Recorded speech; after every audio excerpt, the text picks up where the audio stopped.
Starting. We're live.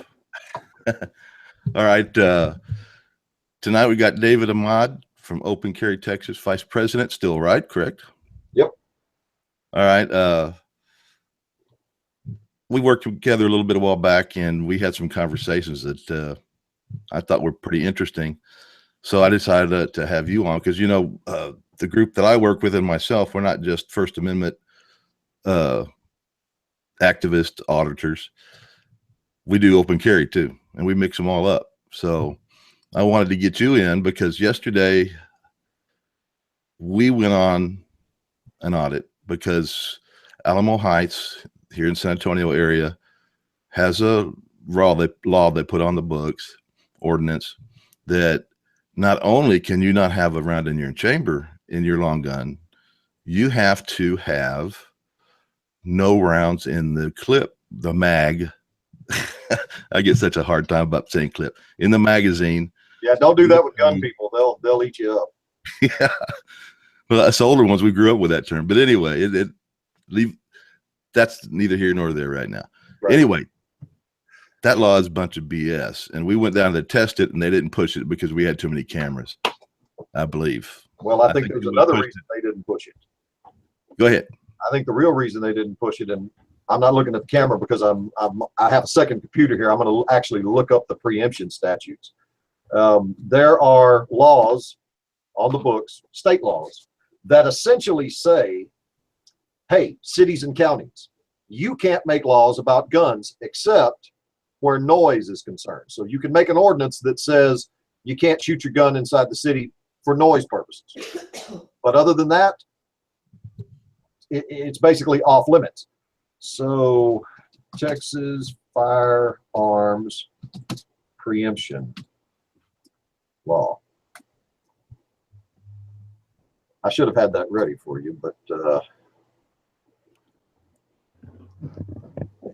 and I'm having a hard time getting to where the live comments are, so I can't see the comments right now.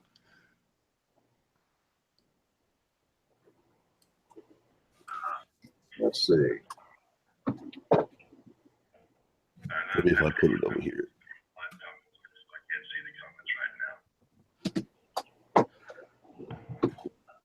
Okay. This is the Texas Local Government Code.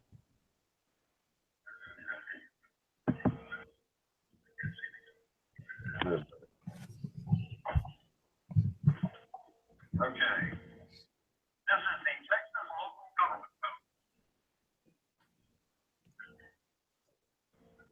Why did I just hear myself there? I'm going to mute these others here. I thought I had it set to automatically mute them, but I didn't, I guess. For some reason, I can't mute time to stand, but I think maybe he's got himself muted because I don't hear anything from him.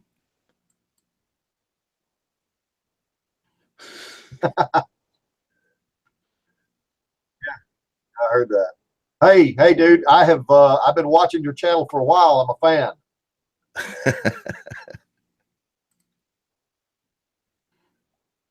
Well, I'm going to try to bring the. Well, you know, there's some of them that need to be put back in line. Yeah, well, they didn't want to push it yesterday, so it was just a nice conversation. Basically, okay. You know, about what was going on. This is Steve. This is Texas Local Government Code, Chapter 229, and it is Section 229.001: firearms, air guns, knives, and explosives. And it says, notwithstanding any other law, including Section 43.002 of this code and Chapter 251 of the Agricultural Code, a municipality, that's cities and counties, may not adopt regulations relating to the transfer, private ownership, keeping, transportation, licensing, or registration of firearms, air guns, knives, ammunition, or firearm or air gun supplies. So, in plain English, what that means is cities and counties cannot make laws that say your gun can't be loaded. They can't make laws that say you're not allowed to carry, for example, here in Texas, a long gun. It very clearly lays it out that basically the only thing they can regulate, cities and counties, is the noise aspect of shooting a gun, and that's it. So, and here's the catch. Most of the cops know it. Most of the city attorneys know it. And so that's probably why they didn't push the issue with you guys, because they don't have a leg to stand on. So basically what we're doing, trying to educate people, is what they're afraid of too. Because if they put us in court, then we're going to make a big deal out of it, and we're going to educate a lot of people, because most people don't know, and they'd probably take the ticket and just pay for it. That's right. And, you know, here's the other thing. If you were to take that to court, I'll give you an example. San Antonio's got a very similar ordinance that says you can't have a round in the chamber. Every single time, and I mean every single time, somebody has been arrested for violating that ordinance, the city of San Antonio, the cops will take them to jail, and they'll go to jail and get their property seized and maybe get their car impounded and all of the BS that comes along with that. But then the city attorney will drop the charges, quote unquote, in the interest of justice. Well, the reason they do that is because they don't want it to go in front of a judge, because if it went in front of a judge and your attorney argued that state preemption makes those laws illegal, then that judge could declare that city ordinance null and void, and they wouldn't even be able to arrest you for it anymore.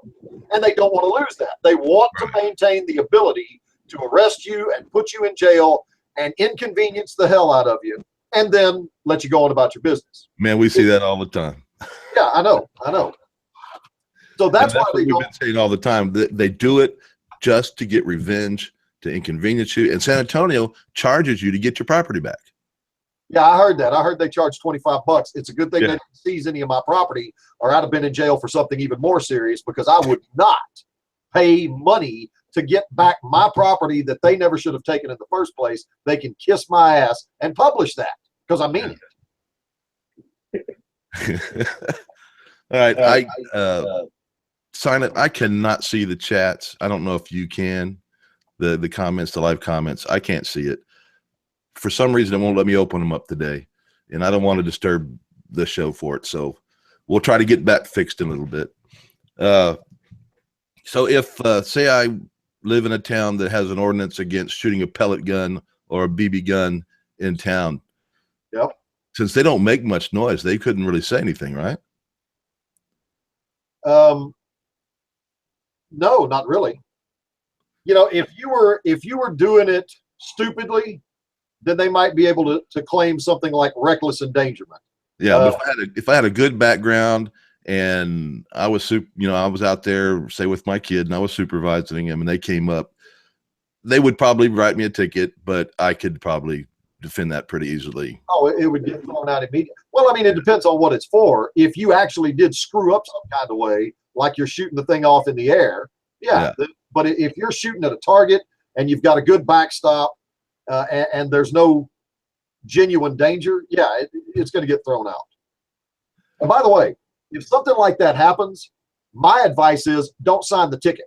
Make them take you to jail. Yeah, it forces something to happen then. Well, yes, it forces something to happen. And it also gives you grounds to sue their ass because they arrested you when they shouldn't have. Yeah, and that's one of the things that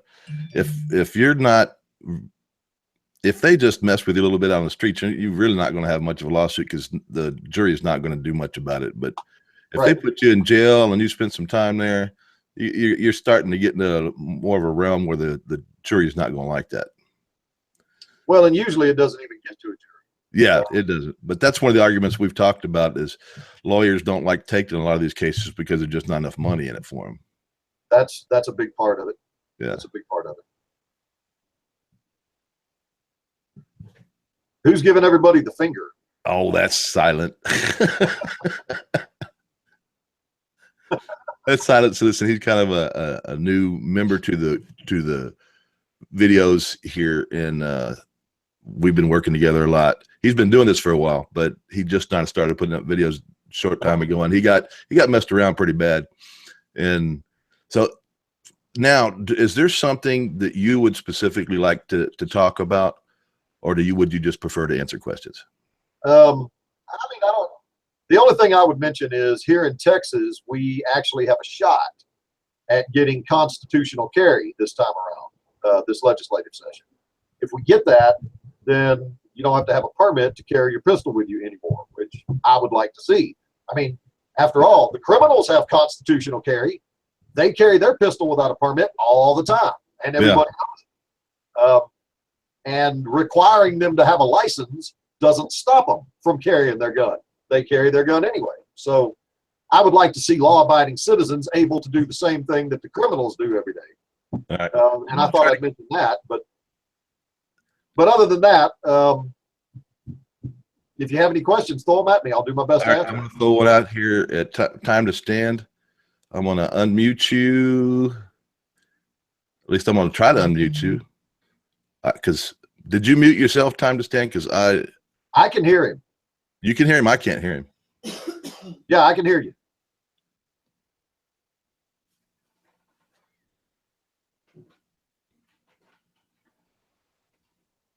I can't hear time to stand at all. I don't know.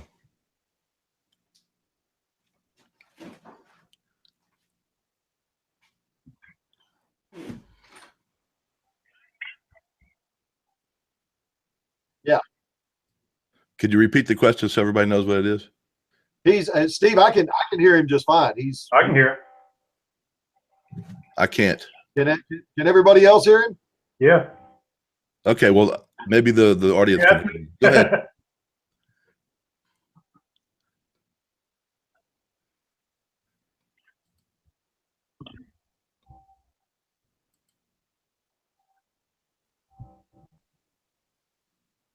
Okay, now he just went mute on my end. Yeah, I can't hear him now. He should be unmuted again. I can't hear him though. So, hey, Steve, I don't know how you work this thing, but it now on the bottom of the screen here, where there's a picture of you and a picture of the other two guys and a picture of time to stand. Now there is a little icon of a microphone with a line through it. yeah, I see that. When I tried to unmute him, it did that. But he's the only one that it's messing up with. I can't unmute him. I thought he was muted from his side. What was his Tell question? him to do it. Who's the guy with the beard? That's silent. That would Okay. be me. Silent. Okay. Can you hear me? On Yeah. my screen, you had the same little icon of the microphone with a line through it, and now it just went away. I'll bet you, Steve took that away. Steve, I'll bet what's going on is there's a delay in whatever commands you're given. So click whatever you got to click to unmute time to stand, and then give it a couple of minutes and see what it does. Yeah, so Solus Productions is in the chat, says this is some BS. Solus never got an invite. Well, I sent him a message on the phone if he wanted in to let me know. I put it in our big chat with everybody. And other than that, the chat room is basically just saying hello. A lot of love from the chat room. Basically, just people saying hi. No serious questions from the chat room. So, Can they hear us? yeah, that seems to be no problem. All right. Here now is time to stand, and one person said they're amazed they can't hear time to stand because he's usually loud enough. Well, did you get it? Did you hear what his question was? Well, he was in the middle of asking it. Oh, dang. He was mentioning that out in California, it looks like he just dropped off. He just dropped off on my screen. Well, maybe he can come back in. It'll reset. Yeah, and everybody's saying they hear with no problem. So let's just kind of carry on with what we're talking about, I guess. Well, he had mentioned that out in California, to get your permit, you have to give a good reason. And hey, there he is. Can you hear me? Yeah, you guys hear me? Yeah, I Can can you hear hear him me? now. I can hear him now. But it's breaking up pretty good. Yeah, I'm in a bad area. You hear me now? What's up, everybody? How you doing, Bama? What's up, guys? I've never met a few of you guys out there, so who's on? Can you guys introduce yourselves to me? I don't. Bama Camera, I know. What's up? You know, Steve, Cool, awesome. The thing I was kind of asking, like, I don't know if I'm still breaking up or not, but like out here in California, I hear you really good now. oh, cool, awesome. Now out here in California, even for concealed weapons, you got to have a specific reason. Like you work at a liquor store, or you're going to the bank often, or something like that, and they can still deny you even a concealed weapons charge. Now, for those out here in California, hopefully that are watching this show, I mean, we have no rights to guns actually. So but what's the best way to start fighting that? As far as like legislation wise and stuff, what's the best way to start fighting even getting the open carries back out here in California?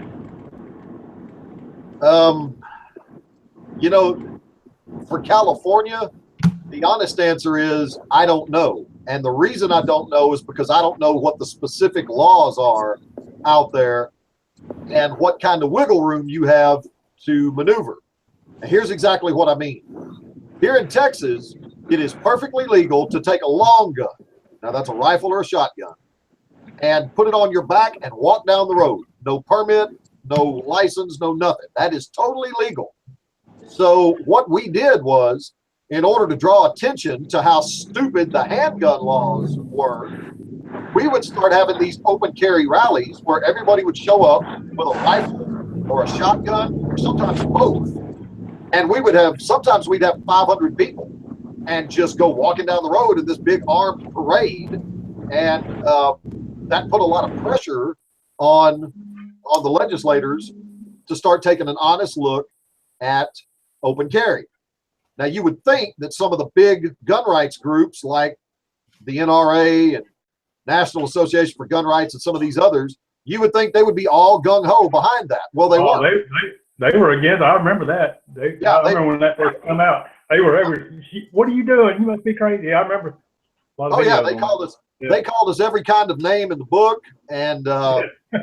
NRA, Oh yeah, they ran us down, and we were crackpots, and we were crazy, and all this good stuff. Right up until they got about 25,000 NRA membership cards cut in half and mailed back to them. Then, I tell you what, they broke the sound barrier crawfishing.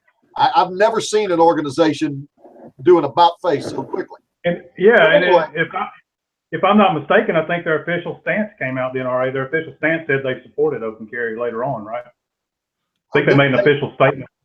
Yeah, that, right? And not only that, they tried to claim that they had supported it all along, and we made sure everybody knew that was a load of horse shit. Yeah, well, I don't mean to cut in, but if you look at the history of the NRA and its past, there's some shady stuff in its beginnings. When it came to gun rights, for certain people, if you know what I mean. Yes, I know exactly what you mean. And let me make this crystal clear. The National Rifle Association is not a group that fights for your gun rights. The National Rifle Association is a group that fights for your money, and they use your gun rights as the excuse they need to stick their hand out and ask for your money. And that is the truth. They are the late night televangelist of gun rights. That's exactly what they are. Yeah. That's all they are. They're as full of shit as a Christmas turkey. They are. They're a political organization that's out to make money. They are not in any way a rights organization. And if you want the proof, here's the proof of that. They get about $250 million every year. That's how much they take in. That means just while President Obama was president, they raked in $2 billion with a B, billion.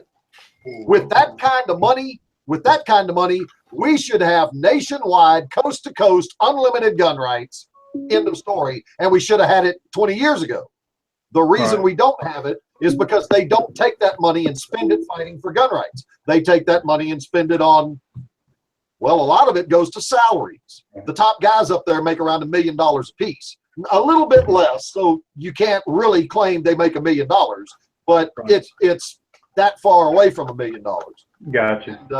And, they're full of crap, and I'm not scared to say it, and I don't give a damn who knows it. And California, just to bring this up, I mean, where that started when they, I know recently, about maybe, 4 years ago, 5 years ago, I think they banned open carry in California. But really where open carry really started as far as banning it, as far as going against it, was in the 60s. And, you can say whatever you want to about the Black Panthers, but everybody has a right to self-defense, and whatever they see as self-defense. So anyway, if anyone knows that history, a lot of you here may probably already know it. President or Governor Reagan at that time, he's the one who actually started that, if you want to go back in history.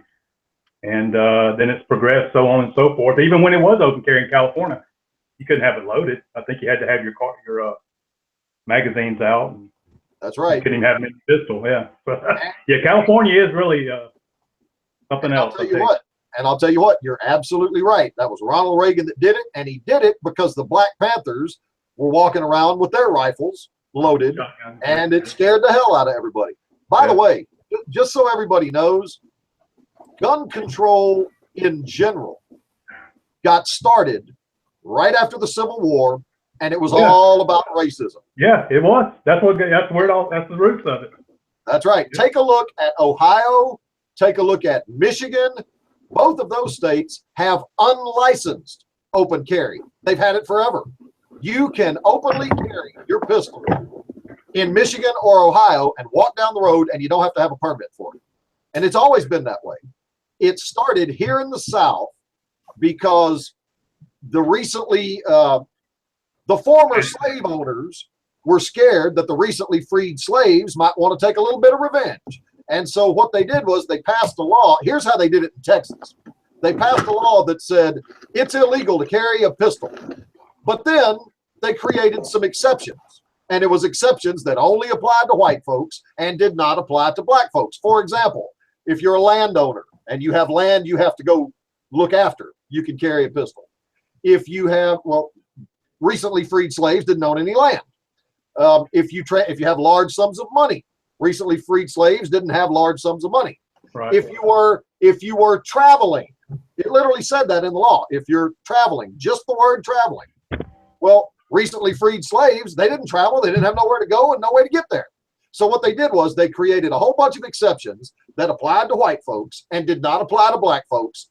And that's how, for a while, you had white folks carrying their guns around and black folks not allowed to. Over time, carrying a pistol just became not common anymore. Right. And that's when law enforcement began applying the rule to everybody. And I remember when I was a kid, and I'm 48 now, I was born in 69, back in the 70s and 80s, if you got caught with a pistol in your car, it could be under the back seat. It didn't matter. You were going to jail. That was unlawful carrying of a weapon. If you had a pistol anywhere in your car, it better be in the trunk, in the back end of the car. Yeah. So anyway, Bama's absolutely right. That's where it got started out in California, was with the Black Panthers. And Ronald Reagan did it. Yeah. That was in 67, correct? I think it was the early 70s, but it was, around that time period. Yeah, 67, late 60s, early 70s. Hey guys, on case Ginger and Todd and his wife are listening, we just tested with them to get them in here, and they, for some reason, they're having trouble getting in. Try again. You may have to turn your device off so it'll clear, and try it again after that. That's the only thing we had trouble with a while back. So I wanted y'all in here. All I can say is try again. Now, to answer Time to Stand's question as best I can, so what we did here in Texas was we took any kind of way that the law would allow us to open carry, and we started doing it. And we organized on Facebook. We organized on YouTube. I mean, we would have rallies all over the state of Texas, here in Houston, down in Galveston, Austin, San Antonio, Dallas, Fort Worth, smaller towns. Way out we had a chapter out in El Paso that had 10,000 members. and they constantly had activities and things that they would do out there. So whatever the law is in California, take advantage of that law. Like, well, tell me, what is there any form of open carry at all allowed in California? From what I read, it's only certain counties that you can actually carry open carry in California, as long as you've got a permit. I see that I see Time to Stand's talking, but I can't hear him.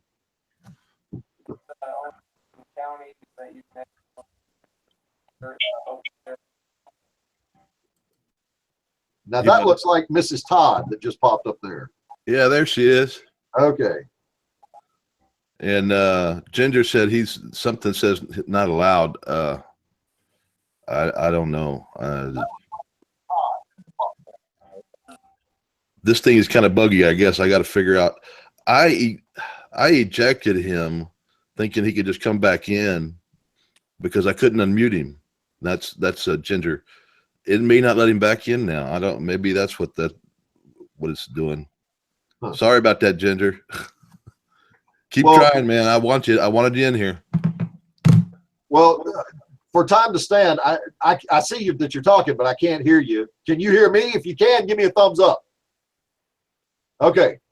So let's say that there's no open carry at all allowed in California. Then what I would do is, I mean, first you got to get a group together. You got to have an organization. But then I would have everybody wear a holster and stick a banana in the holster. And I'm serious. Get flags, get signs that say, hey, isn't this banana stupid? I can't defend shit with this. And have these big parades all up and down the damn street. You would be surprised how many honks and thumbs up and all that kind of stuff you're going to get. Now, you're also going to get a few people flipping you off.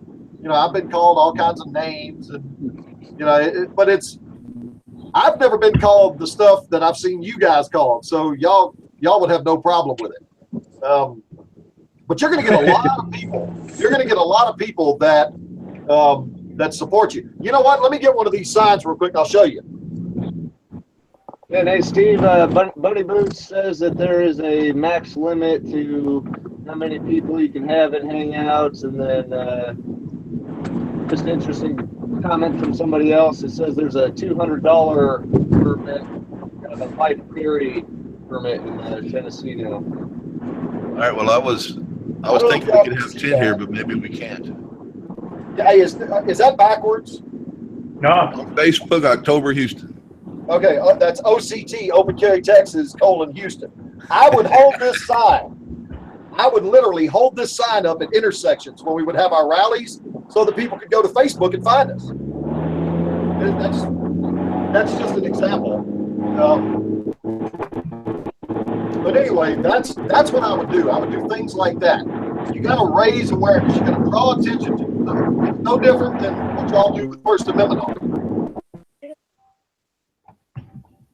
Yeah, I'm had to mute Time to Stand. The truck noise and stuff's too loud. I was going to suggest that Todd and his wife share the same camera, and maybe that's what they're doing right now. Yeah, I see them. Okay, we got them in. What's up, man? I can't hear him though. Todd, can you hear me? Yeah, I can hear you, man. What's going on, go. Brother? What's up, brother? How you doing today? Hanging in there, man. Hanging in there.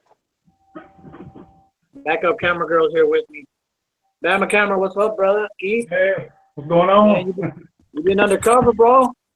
I know. I'll fix and explain everything here toward the end. Okay. To bring up. Have time? Do we still have time to keep you on for a little while, or because I know you said you might be limited to 20 or 30 minutes. Yeah, I'm gonna stick around for a little bit. I'll push some stuff back. Okay. So does anybody have any? Well, Todd, y'all just got on. Do you want to talk to David for a minute or two, ask some questions or whatever? Well, David, you're aware that we did a Second Amendment audit yesterday in Alamo Heights, and I'm pretty sure you're aware of their ordinance they have. It pretty much follows San Antonio's ordinance about having a loaded rifle or long gun in the city. They didn't push the issue. I think you probably saw Steve's video. Yeah, I did. We have a lot of other footage we need to put up, but I mean, they didn't challenge us on it. I think they. I wasn't standing right there when the officers approached Jack, but I do think you know, they respected. I mean, they kind of knew where we were going. I think the cameras probably made them behave because we had about 8 cameras out there. Yeah, we need to go back and test them with a one person, no cameras showing, and the rest of us hiding someplace.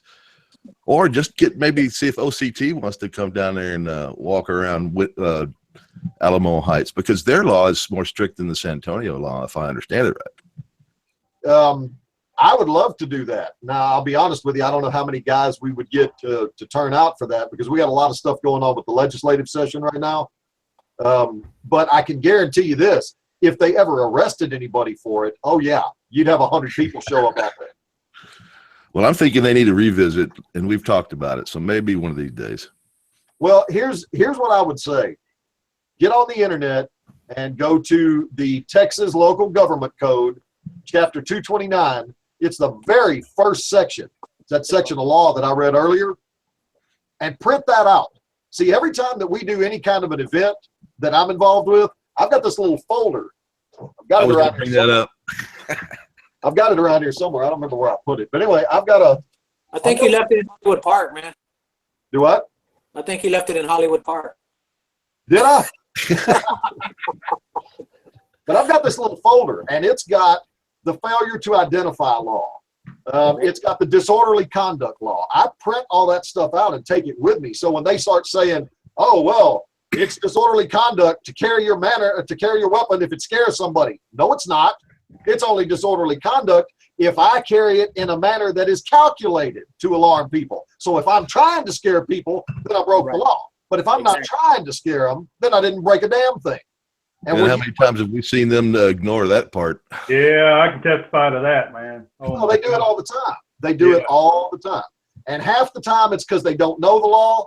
You'd be surprised how many times cops don't know what the law is. Egos and all that stuff, and they don't want to be told nothing. And that's just not my and you're right. My experience with whatever is, and I don't want to stereotype cops or anything, but I'm just telling you, my experience is most of them don't know the law.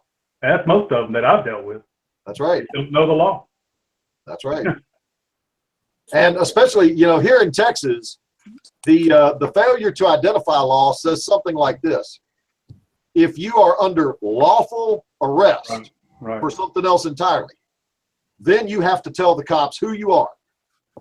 If you're only detained, even if it's a legitimate detainment, you still don't have to tell them who you are. You just can't lie to them about who you are. But you do have the option of saying, "I'm not going to tell you."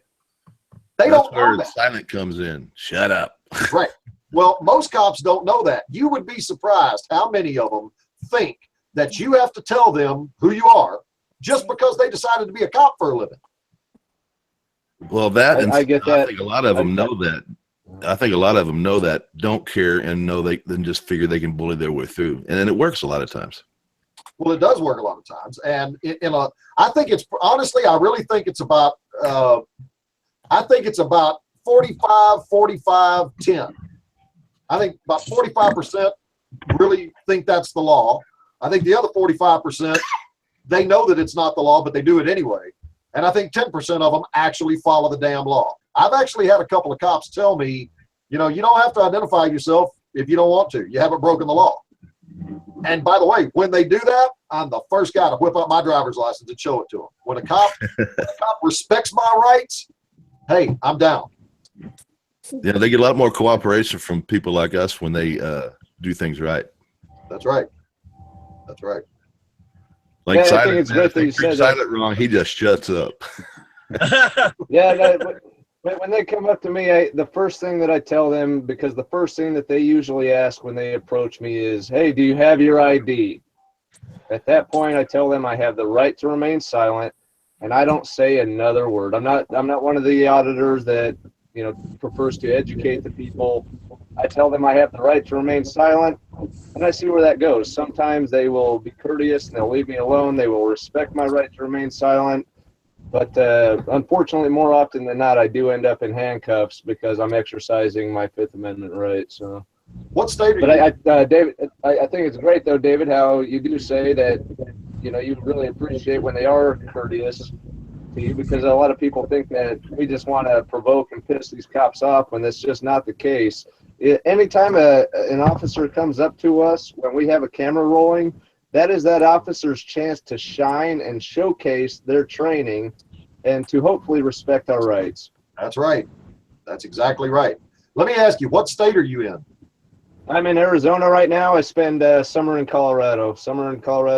Winter in Arizona. I don't know too much about Arizona. I've seen some audits, and most of them were accidental audits that people have done in Colorado, and it looks to me like the Denver police think they just run that damn town.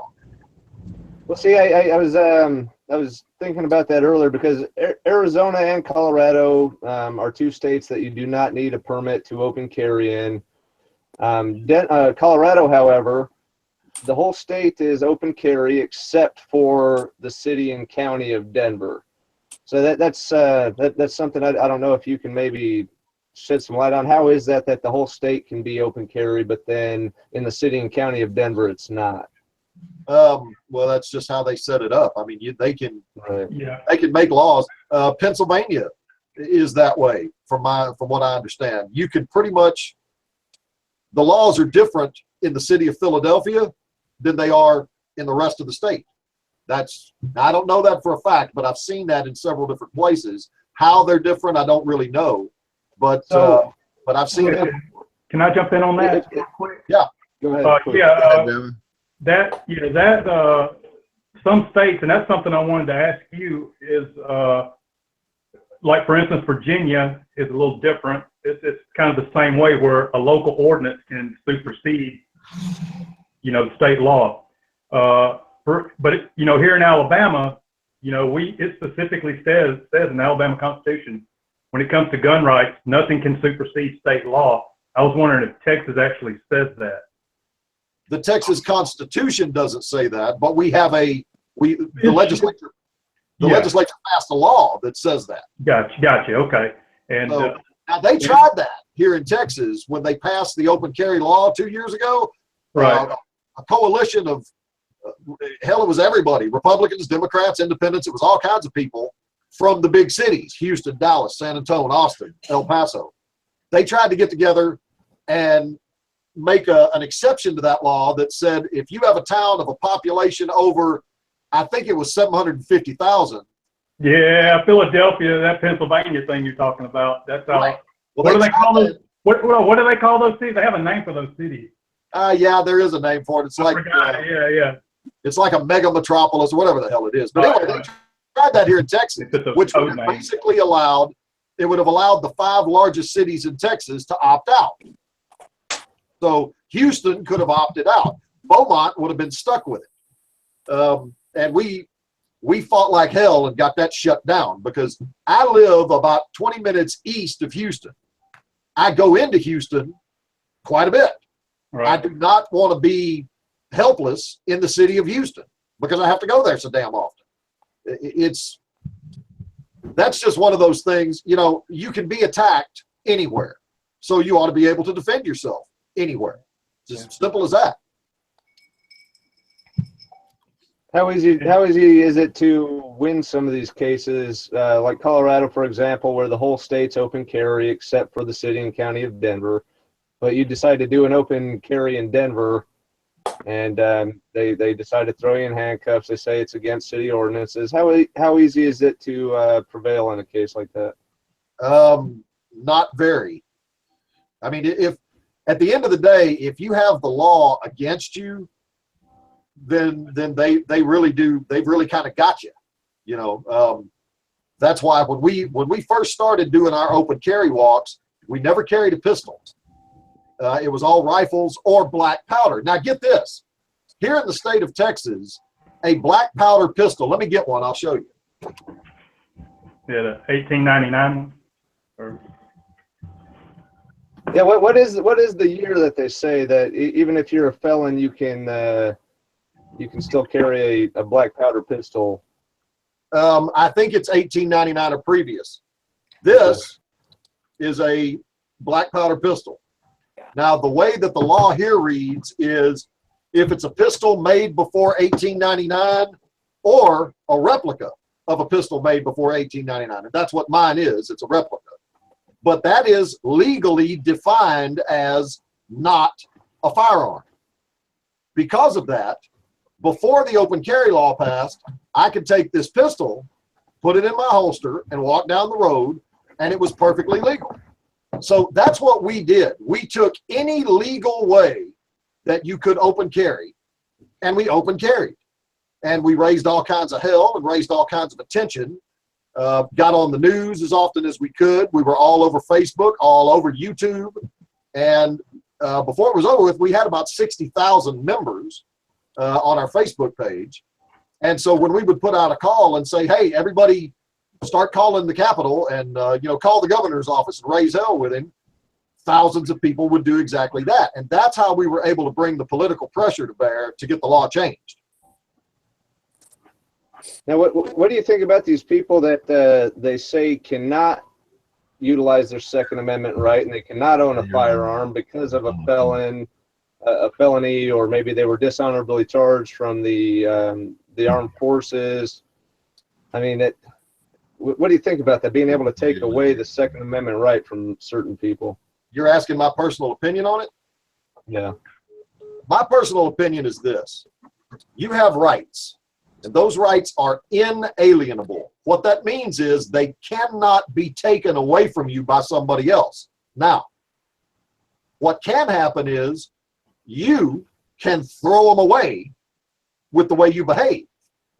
So to me, that means if you're a violent person, and that can be proven, if you are irresponsible with the power to do damage to other people, well, somebody like that, I probably wouldn't want to have a gun. I personally know a handful of people that have no business with a gun, and I know they have no business with a gun because they'll use it wrong, and I know they'll use it wrong. They won't defend their family. They won't defend their home and their life and their property. They'll go out and they'll rob people, and I know it. So, no, I don't want those people having a gun. And neither should anybody else want those people to have a gun, because they will absolutely abuse that right. The way I see it, if you have done something violent, if you have a problem with your temper and you hurt other people, no, then someone like that should not have a gun. But if you're convicted of a felony like Martha Stewart is, Martha Stewart got convicted of insider trading. So basically, Martha Stewart did a backroom stock market deal. What the hell does that have to do with defending yourself? What does that have to do? Martha Stewart's not violent. What's the matter? You afraid Martha Stewart's going to go out on a liquor store spree, start robbing? So, you never know these days. Well, yeah, I mean, Hollywood types and shit like that. But anyway, the point is, if you're asking my personal opinion, I think violent people should be prohibited from having a gun. People that you can show are violent. You have to be able to prove something. But if you can prove that a man has a problem and he's going to use that gun wrong, yeah, you should say you're not allowed to have a gun. Now, here's the problem with that. He's going to go out and get a gun anyhow. That's just a fact. If a criminal wants to commit a crime, he's going to find the tool to do it. It's as simple as that. That's why gun control laws are so damn stupid. They only affect people like us that follow the law. They do not affect the people that break the law at all. Well, and they know that, but they're not doing it for that reason. We all know why they're doing it, to control guns and get them out of our hands. Just like they're using if you get on the no-fly list, they're trying to use that to stop you from having guns, et cetera, et cetera, et cetera. Yeah, you mean that no-fly list that several congressmen were on? That one?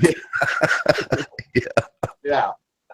Now, see, that's why I have a big problem with all this crap about lists and convictions. And look, it's a very simple thing. Use common sense. Question here from a viewer, if I can. Can you guys hear me? Yeah.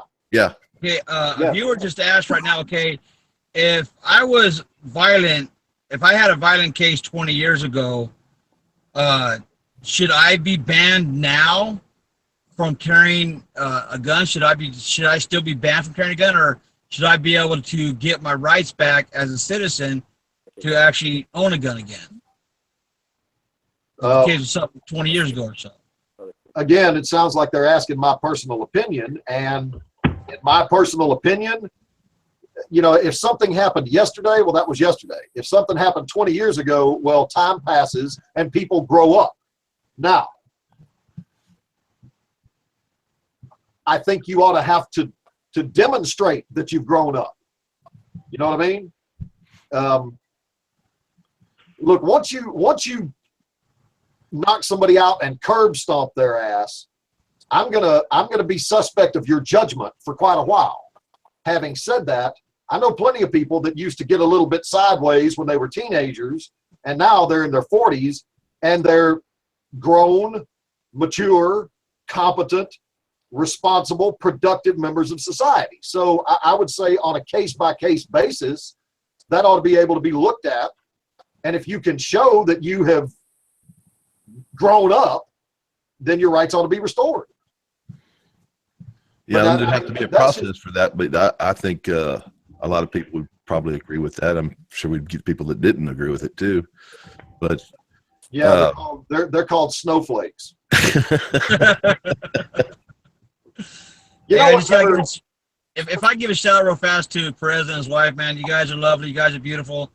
I want to thank you guys for all the support, and you know, you guys are awesome out there. And I enjoyed that picture you guys sent to me last night, man. That was awesome. Of us at the having a few drinks and having some fun. Hey, who sent your picture, man? Oh man, you know what, man? I gotta say something about that, man. I was sent. This was funny as hell, man. Not to get. Perez sent me a text message saying that everybody got arrested but him and his wife.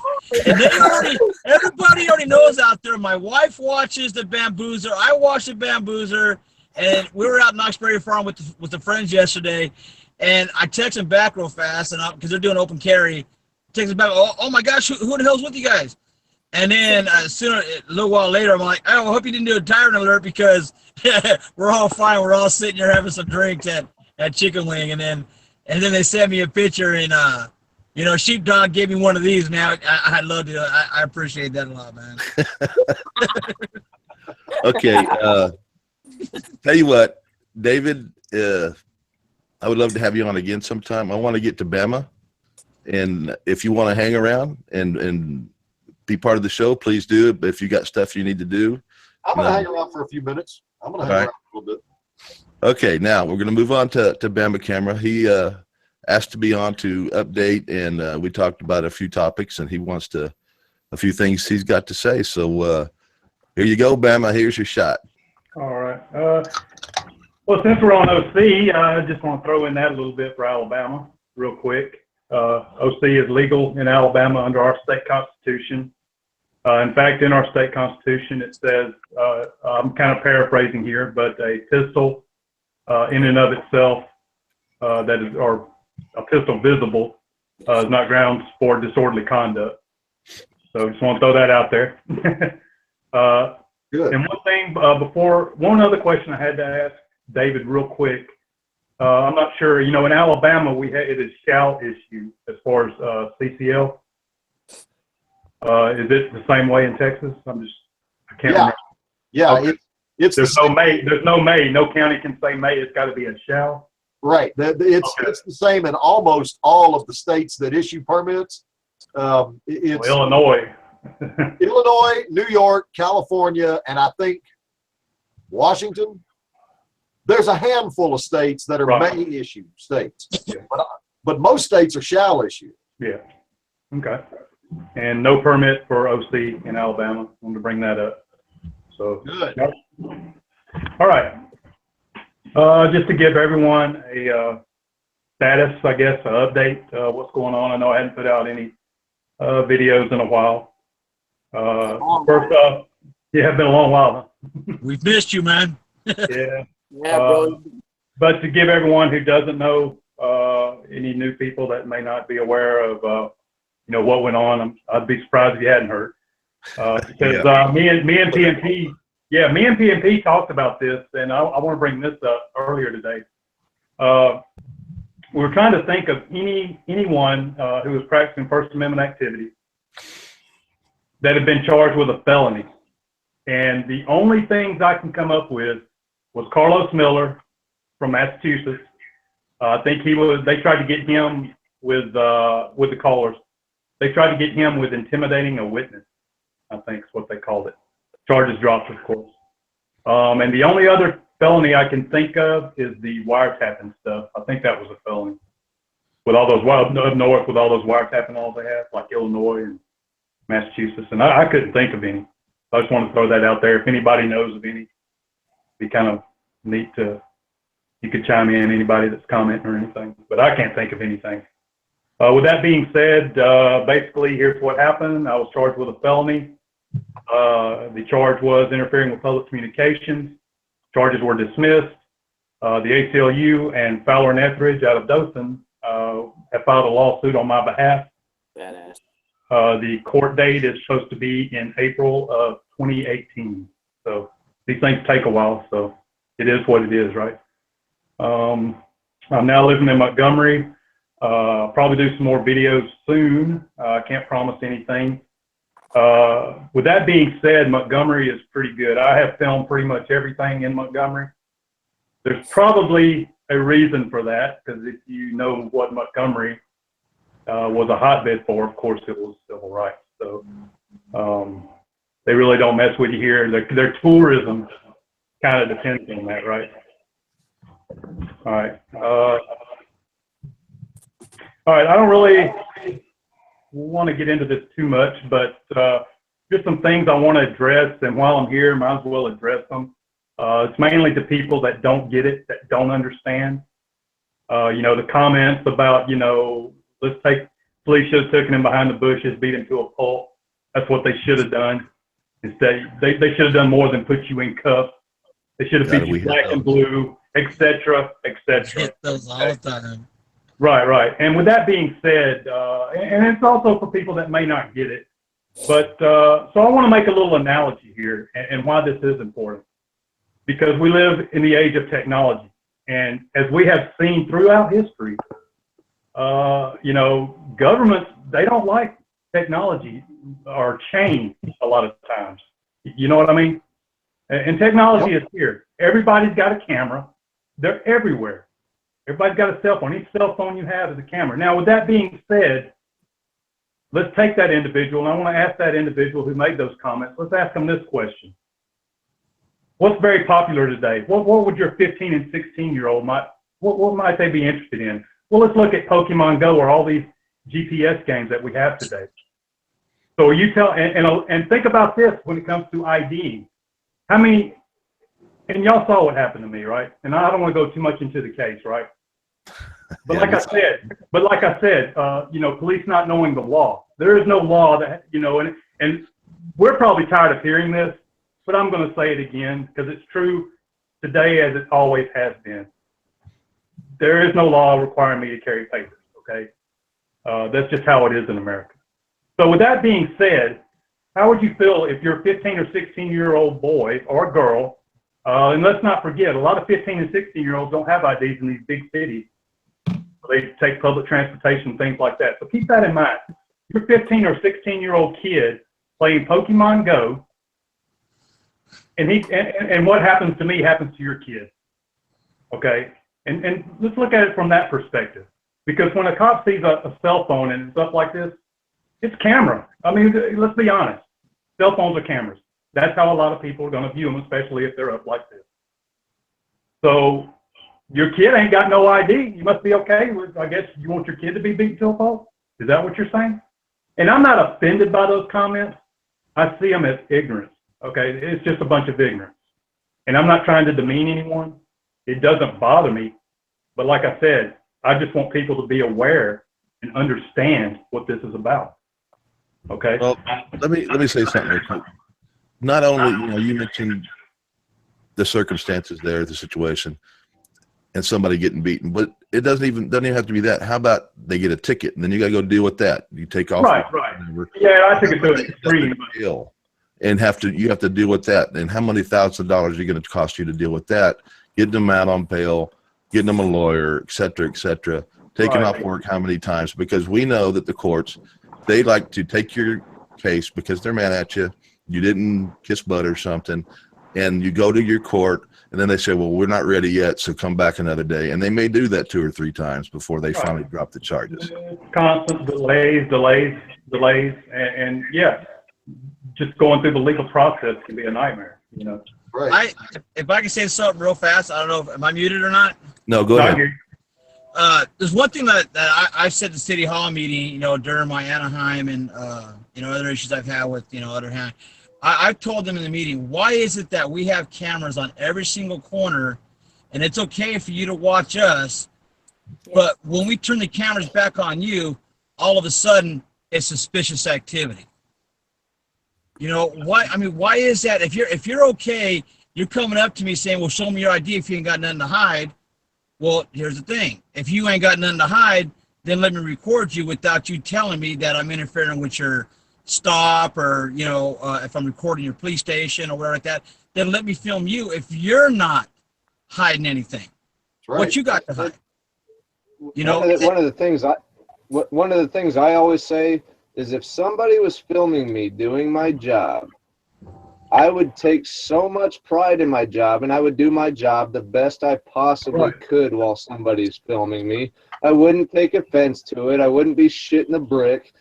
You know, if somebody's going to film you as a police officer, a janitor, a street sweeper, what have you, do your job the way you're supposed to and shine in your job. Don't make a fool of yourself. Don't start violating people's rights. Just do your job the best you possibly can if somebody's going to be filming you.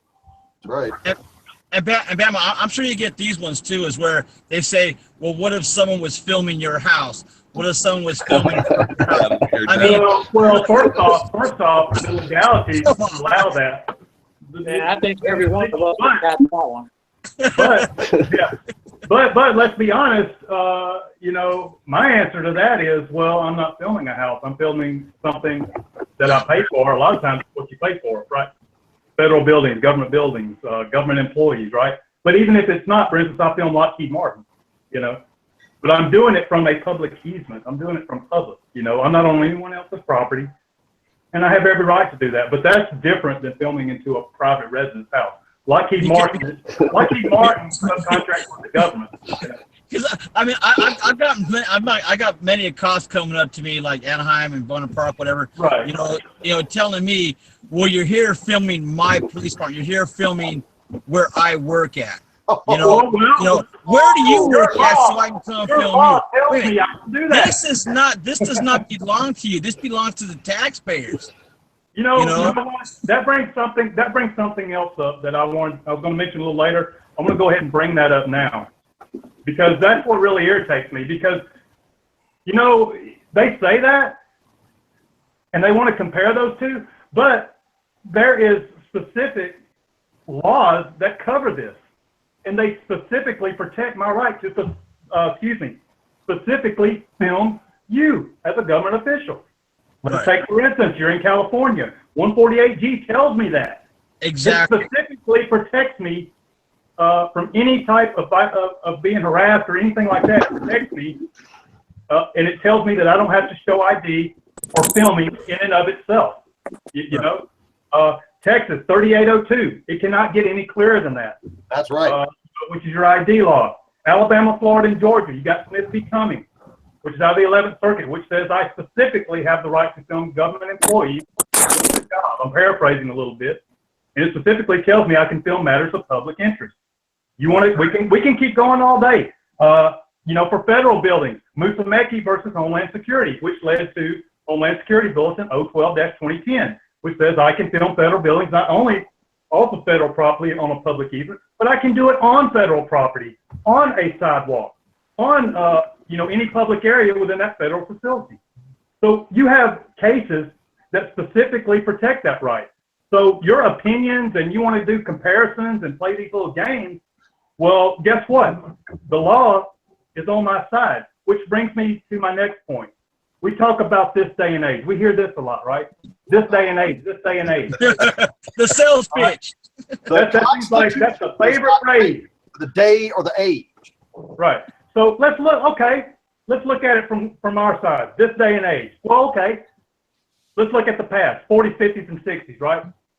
Segregation, Jim Crow. Criticizing public officials. Which, if you're familiar with exposed that, anybody familiar with that? That case out of Louisiana? No. Yeah. A guy criticized a public official and they arrested him for it. Because there's there's a draconian law in Louisiana, and it was in Houma. Louisiana, I'm telling you, they're probably more draconian in their laws in Alabama. But yeah, exposed that, and they came, got a search warrant, did all this stuff. Charges were dropped, of course. And the Supreme Court had ruled that unconstitutional in the 60s. I don't want to dwell on that, but that happened. Japanese internment. I mean, we can go on and on, right? So when you look at that, those were actually laws, unconstitutional laws, but they were laws nonetheless, which were wrong. But in this day and age, we have to worry about being harassed for legal activity. See, this is legal activity. These are specific laws, and on paper, you would think we would have no problem. On paper, that's what it says, right? So while I'm here, let me give an MLK quote, okay, while we're at it. Okay, and this is one of Martin Luther King's last speech, right? So here's what he said. All we say to America is to be true to what you said on paper. Somewhere I read of the freedom of assembly. Somewhere I read of the freedom of speech. Somewhere I read of the freedom of press. Somewhere I read that the greatness of America is the right to protest for right. So we have it on paper, it's all there, but these videos keep coming out daily. There's too many to count. And this keeps happening daily. And it's amazing because on paper, you would think that everything's fine and dandy. So it goes back, and we're kind of doing a circle here, but it goes back to they don't know the law. That's just been my experience, So, right. It's funny, like with my Anaheim and Little Entertainment series and stuff like that. After 10 months or so of the investigations that went through, I finally got the letter from the chief of police and whatever saying that we cleared the officers of all wrongdoing. Didn't give me no reasons like that. So I called the chief and I says, well, I gave you the PC 148, the SB 411, all the laws that state that what I was doing was legal. Okay. Yeah. But his words were, if you go to my YouTube channel, you'll hear the conversation I had with him, and he says the laws are not black and white. How in the hell are you saying that the laws aren't black and white when the ink is black and the paper is freaking white? And it strictly says that I can film public police while I'm doing it. I can film inside, outside, the back, the front, wherever I want in a government building, as long as I'm on a place. So how in the hell are you trying to tell me that you're clearing the officers of all wrongdoing, when it specifically says that you can't even detain anybody, and the Supreme Court already ruled that filming in itself cannot be considered a suspicious activity. What if you're on a public place? We ran into that with open carry all the time. And let me tell you, there were people that had guns put to their heads. Cops doing this, threatening to kill you. And, what that means when you translate all of that into plain English, what it comes down to is you accused us of doing something wrong. We investigated ourselves and we found ourselves not guilty. Well, no shit, Sherlock. But here's the bottom line though. But now they're having classes to learn how to deal with people that are filming them. And that's what he said. Well, now we're having classes. Now we're teaching them. Well, if you did nothing freaking wrong, why are you having classes? Exactly. Yeah. What the hell sense does that fucking make, dude? I don't understand the idiocy that's in the police department and the training that they freaking have, because they already knew who I was. And Sergeant Starkey says, number one, your YouTube channel is not that famous. And number two, look for a Chrysler PT Cruiser. So he already knew me because he's seen my car in my videos before. He already knew my face because I just got finished Garden Grove next door, making them look like freaking fools. All right, so with those two questions, let's get back over to them, okay? Well, that's a good point, and that brings us into our next discussion. And why does this happen, or why do they get away? Well, let's look at police unions. And I don't want to get into politics too much here. You know, my politics is if rights are respected, then everything else will take care of itself. That's literally how I feel. I'm not a political person. But if we want to go there, let's go there. So, who was the most adamant person as president? Who would you think would be the most adamant against government unions? And it's probably not who you think. We should stay away from this one. Yeah. Well, anyway, I'm okay. So FDR, right? He's considered, most people would call him like the big liberal progressive hero, you know, even though he did, you know, intern Japanese and did all those crazy things that you would think of as a, you know, fascist right wing, whatever, right? But anyway, you know, and the reason I'm bringing this up is because it should be bipartisan. That's why I'm bringing this up when we're talking with the two major parties. So let's look at that. You know, FDR, you know, he's considered most progressive president, this, that, and the other, but yet he realized that government unions were a bad thing. And that's what a police union is. Police are part of government and police union. And they do a lot of work and things like that. Go ahead. I was on a show the other day, a talk show that they were talking about Jimmy Carter. they said all the same things you just said about Jimmy Carter. Oh yeah. And so you know, and you know, if we're comparing the two parties, well, and if you look at Republicans, I mean, their platform is supposedly anti-union, right? So how many do you know that or you know would be against a police union going down? I don't know, but they seem to be anti-union, but I don't know. You know? Well, they're what they are. Both political parties right. are pro-government. They're pro-government because they make up the government. Right. And you know, when the Republicans are in power, they're pro-government because they are the government. When the Democrats are in power, they're pro-government because they make up the government. And anything that can help an individual politician get elected, well, they're gonna be all for that thing. And police unions wield a hell of a lot of political power. They really do. They really do. And that is a huge, huge problem. And I've been talking to some of the guys down here, like Philip, talked to David Warden about it a few times, about starting a constitutional rights organization similar to the ACLU to gather up funds and fight these bastards. At the end of the day, that's really all you can do. You got to fight fire with fire. And if there was some organization out there that would literally sue the crap out of every individual cop every time he violated somebody's rights, that's really the only thing that's going to stop it, unless you put laws in place. And I don't see that happening anytime soon.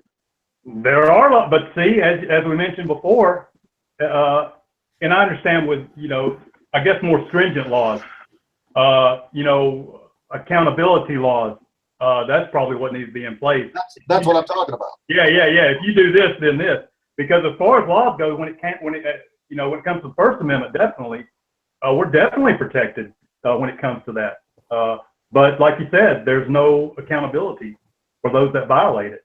And I believe police unions play a big part in that. They play a huge part in it. And there's never going to be, there is never going to be any accountability until the district attorney is not who investigates or prosecutes the cops. Because the DA's office and the police department work hand in hand all the time. We're going to have some kind of an independent office that does nothing but prosecute corrupt government officials, which would include police officers, independent of the district attorney's office. Until we have something like that, you're asking the police department's best friend to punish them. Good luck with that. Right. And good luck with getting that government-funded organization to help combat all this too.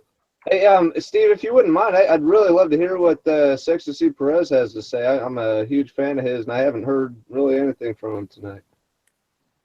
You got something you want to say? Well, guys, I'm not going to be on here too much longer, but I just want to let everybody know I got a court date in the morning, Valentine's Day, for my disorderly conduct charge from the night that they put Jack and Southside Slacker on their knees at gunpoint the night we were open carrying at the same street corner that David Ahmad came down and walked with us one night.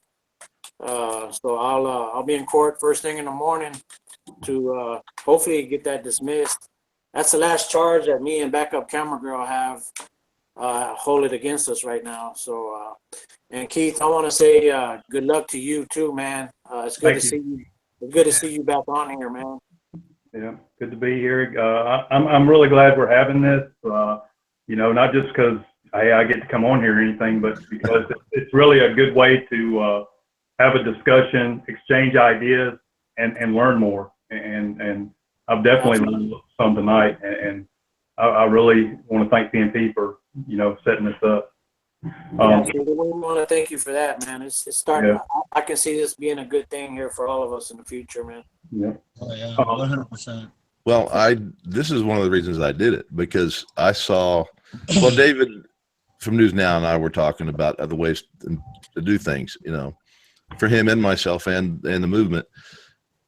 And in that, I was researching different things, trying to come up with ideas for him and me. And I noticed that we really don't have a forum on YouTube where we get together and we talk about these things.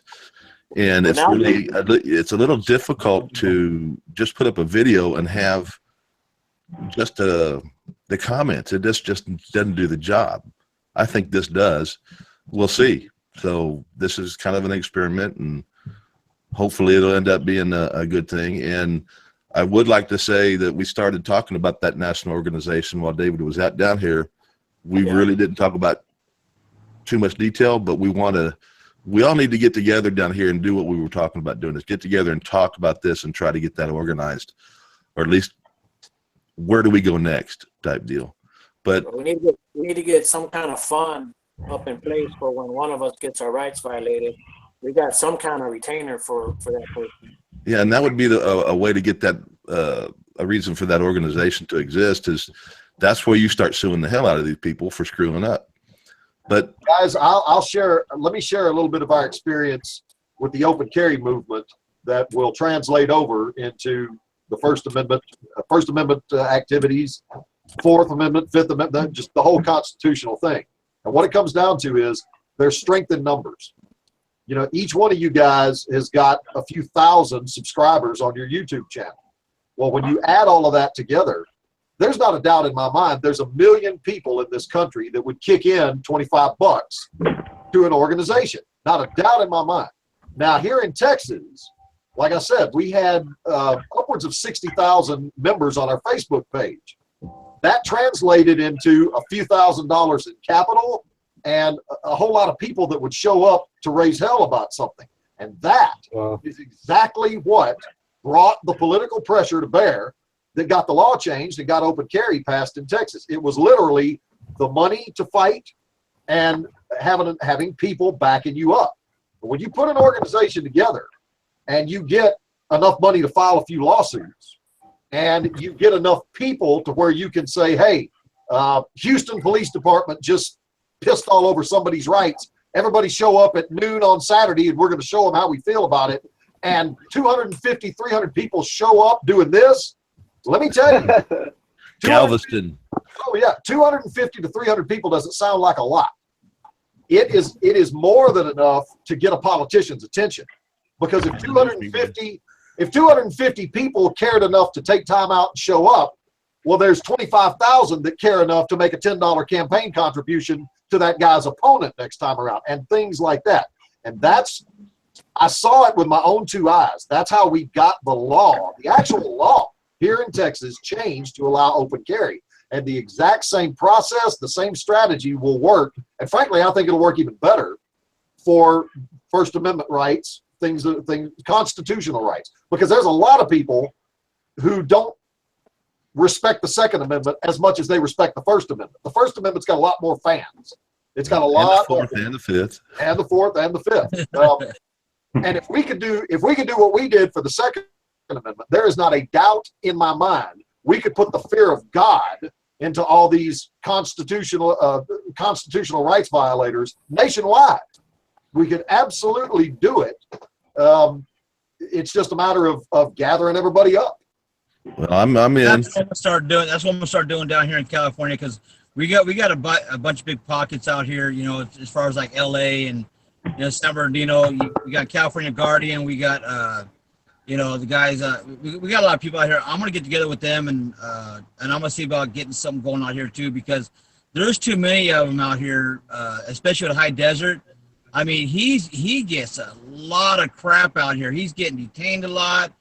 I've been detained twice so far in the year and a half I've been doing this, so I really ain't been too bad out here. But there's a lot of guys out here. California Guardian, he walked inside of a police station, and he was told to get out, and he was going to the back gate, and bam, they arrested him. But within an hour's time, they let him go with no charges, no ID, no nothing like that. But he like PNP's always said, the money is the problem, to where it takes money to get these guys into freaking court. That's right. So I'm definitely going to try things out here in California with the crews that are out here. Okay, Ben, we're going to get right back to you. I'll tell you something else. It only takes a few times of really, really spanking somebody before the word gets around. Cops are like any other group. They talk amongst themselves. And when one of them gets the shit suit out of them, pretty soon they all know about it. And it makes them all take a little bit better notice. Let me give you guys an example. I was having my roof repaired today. And when I got home for the second week in a row, I had a police officer sitting outside my house. This was today. Wow. So I go out there and look. I'm standing on the sidewalk and looking up at my roofers working on my roof. Police officer gets out of his car and he approaches me and he says, "How you doing today, Mr. Ferguson?" He said, "Hey, I just want to let you know I subscribe to your channel and I'm a big fan, man." We stood out there and talked for 30 minutes, man. I was blown away. He described every single one of my videos. He watches all the S.C.A.T members' videos. I gave him a card for Philip the Batosai. I mean, we got a lot of law enforcement that support what we do, man. Yeah, that's great. Yeah. There's no doubt that they watch what we do, man, and they learn. All right, that is so cool. I'm sorry. I just wanted to finish by saying, Perez, that is so cool that you can actually have a police officer respect and appreciate what you do. And if most officers did respect and appreciate what we do, we wouldn't have so many problems and we wouldn't really have to do it so much. So that's so great for you to share that. Thank you. Bama? Yeah. It goes back to, like David said here, is the word getting around when you spank somebody real good, because he did mention that he talks to his fellow police officers and they thought I was Jack, his fellow police officer, and he said, "No, that's Todd, man. He's not Jack." And they're it's like they're like, well, it's not just him. It's a whole police department just watching our videos. That's cool. Okay, Ben, back to you now. Yeah. And kind of wanted to, we've been talking, getting real serious. I guess this is serious, but I kind of laugh at it. And it's some of these statutes, and they kind of contradict a lot of things. And the one statute I wanted to point out was the Alabama statute 15-5-30. Okay. Alabama is a stop and identify state. And let's look at what happened, and I can't talk about the case, but I will say this much about this certain aspect of it. If you watch that Wetumpka video, I kind of got crap a little bit, right? Because I identified, right? Yeah. What everybody that's seen that knows. I identified, right? I gave my name and residence. That's identifying, right? That's correct. So while some which is cool, but some of them, they were like, "Man, you identified." Blah, blah, blah, blah, right? But what did you hear their statement say? The police statement. "I refuse to identify," which is amazing, right? When I wasn't carrying, like I said, they don't know. I guess they didn't know, whatever. And the one thing why I think it's important, and it's not for everybody, but me personally, I think it's important to carry the law and like, bam, here's the law, because they can't say, you know, I didn't know, blah, blah, blah. I'm trying to tell you, I got it right here. You know, I got one video out there when I was at Lockheed Martin, you know, did you read that? Why would I want to read that? You know, some crazy stuff like that. So even though I kind of laugh at carrying those printouts, you know, they have no excuse. Here you go. Here's Smith v. Cummings, which is in my area. Here's the Alabama statute, you know. So anyway, the one thing I wanted to hit on that statute, though, which is the Stop and Identify statute in Alabama, is what it says at the very end, which is amazing. It says, you know, name and residence, right? But at the very last part of that sentence, you wouldn't believe it if I told you. It says an explanation for your actions. Can you believe that? Now, explanation for your actions? I swear to God, Google 15-5-30 Alabama statute. I was telling PMP, man, it's kind of draconian down here, man. Hey, Bama, what is the law in Alabama about qualified immunity for police officers? Do you know? I don't know. Well, here's the reason. I got my lawyers doing all. Well, here's the reason I'm asking. Qualified immunity basically implies. Yeah, I know what it is. Yeah. Here in Texas, the way that it's worded, it basically means if the cop thought he was doing the right thing, then he has qualified immunity.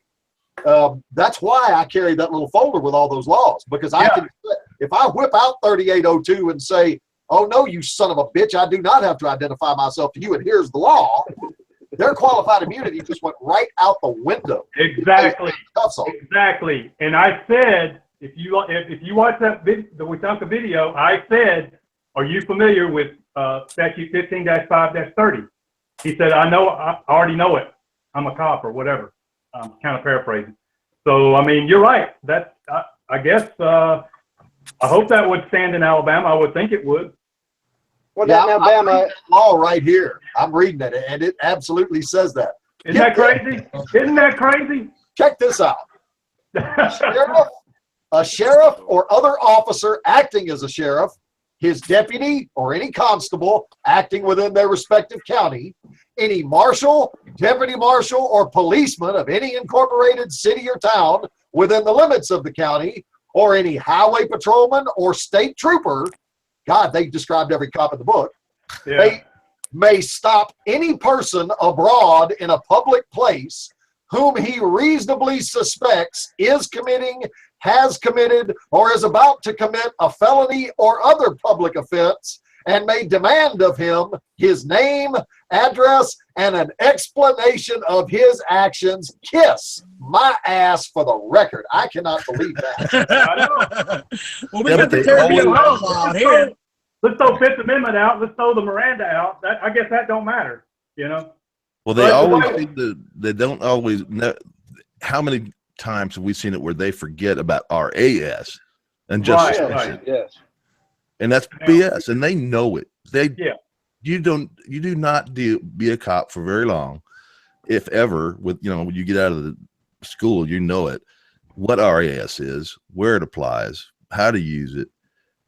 They choose to ignore it. This is something they deal with every day. There's no freaking way they can say they don't know what it is.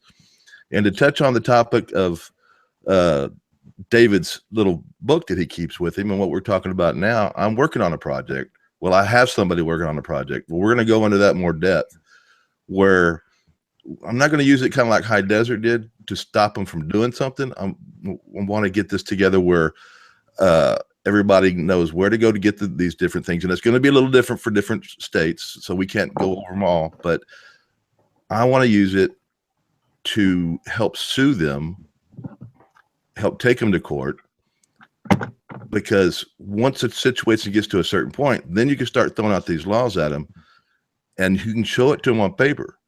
And when you get to court, if they said, well, I didn't look at that. Well, you had a chance to. He informed you this is what the law was, and you chose to ignore. So you can't use that for a defense. Well, hopefully you'll be able to say something like that. Or he read the law to you right in your face, and you chose to ignore that. You can't say you don't know what the law is. Right. The thing that sickens me most is Arizona is a stop and show state. Apparently Alabama is a stop and show state, but it all depends on that RAS. Thank you, Steve, for pointing that out. The reasonable articulable suspicion. Correct me if I'm wrong, but Alabama has to depend on that a little bit also. But what really saddens me is that every American can just go to Wikipedia and look up their constitutional rights and help protect themselves as Americans with constitutional rights. And I think because the police know that most Americans don't know their constitutional rights, that the police actually prey on that. If you go up, Time to Stand has actually been working on a video where he's just going around asking people, do you know what your First Amendment right entitles you to? And sadly enough, I know that when he's finished with this video, it's going to show that most of these American citizens do not know what their First Amendment right stands for. They don't know what their second stands for, so on and so on. And the cops prey upon that. That's right. That's because they don't teach civics class in high school anymore. Fucked up, man. And that's probably, I was lucky. I had that in school. well, that's probably why they don't teach civics class in high school anymore. The government doesn't want you to fucking know what your fucking rights are. And it just taps my ass to no end because, you know, I'm going to throw something out here. I love this guy.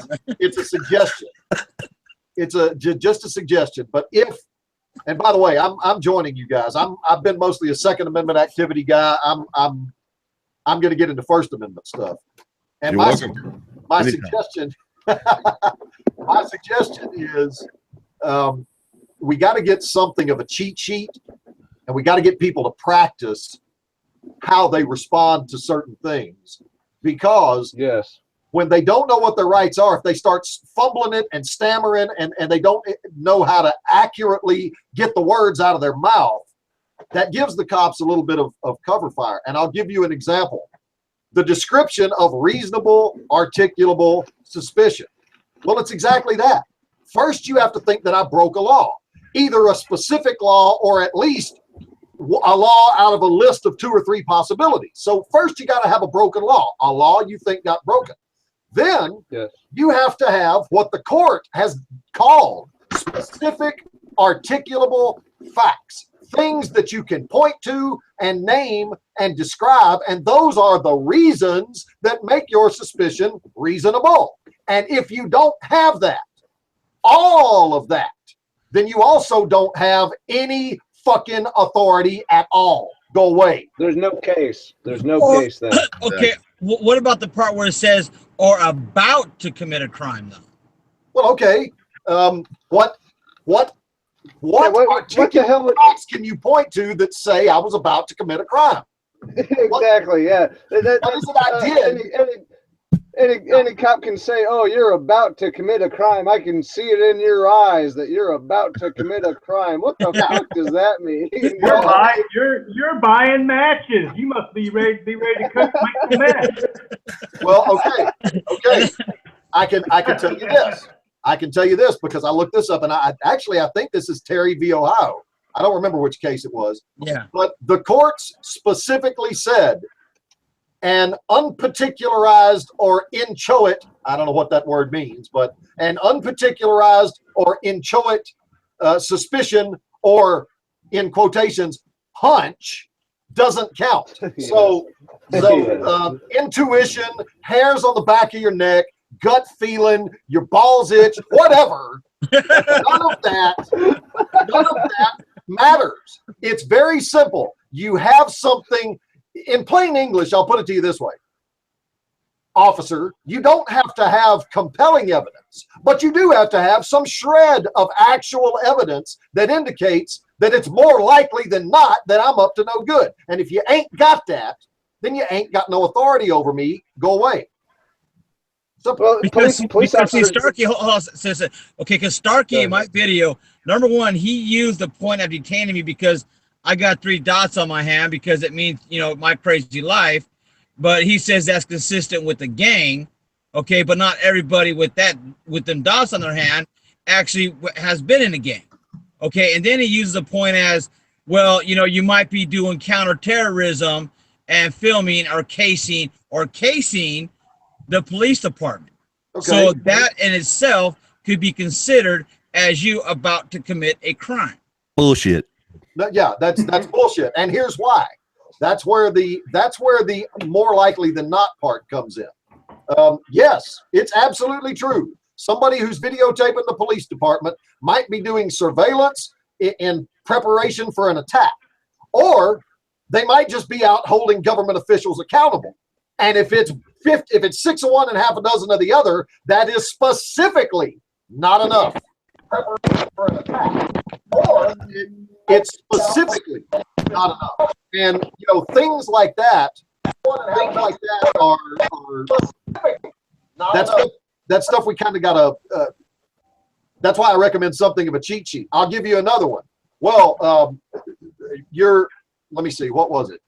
Well, your activity is suspicious. No, it's not. It's just uncommon.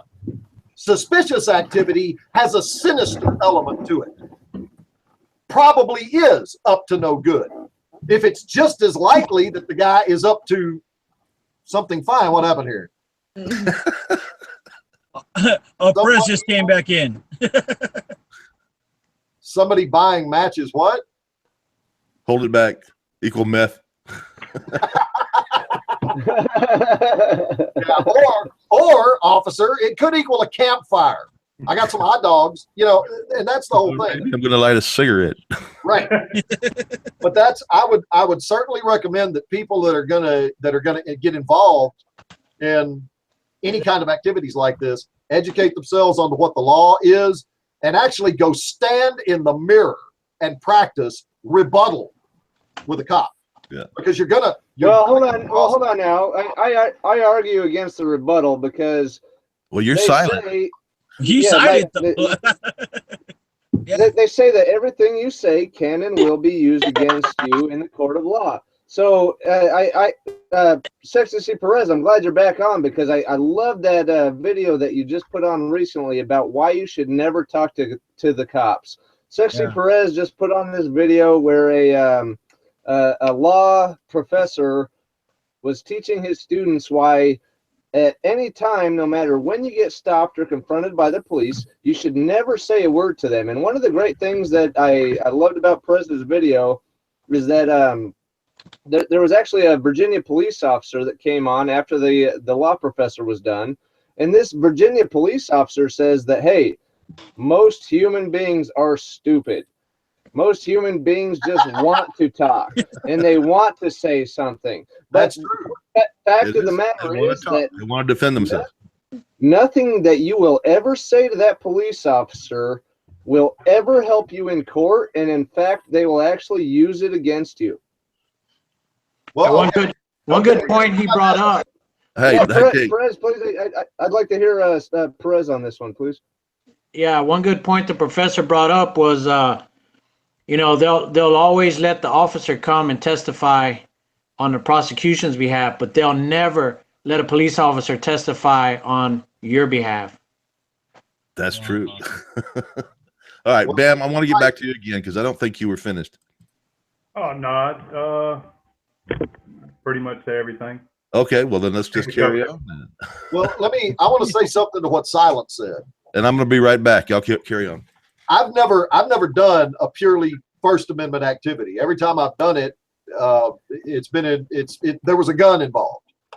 Having said that, if I were outside of a police station, if I was going to go with what you said, if I were outside of a police station filming and a cop comes up to me and goes, "Hey, what are you doing?" I'd look right at him and say, "I'm not talking to you." Well, what are they going to say in return?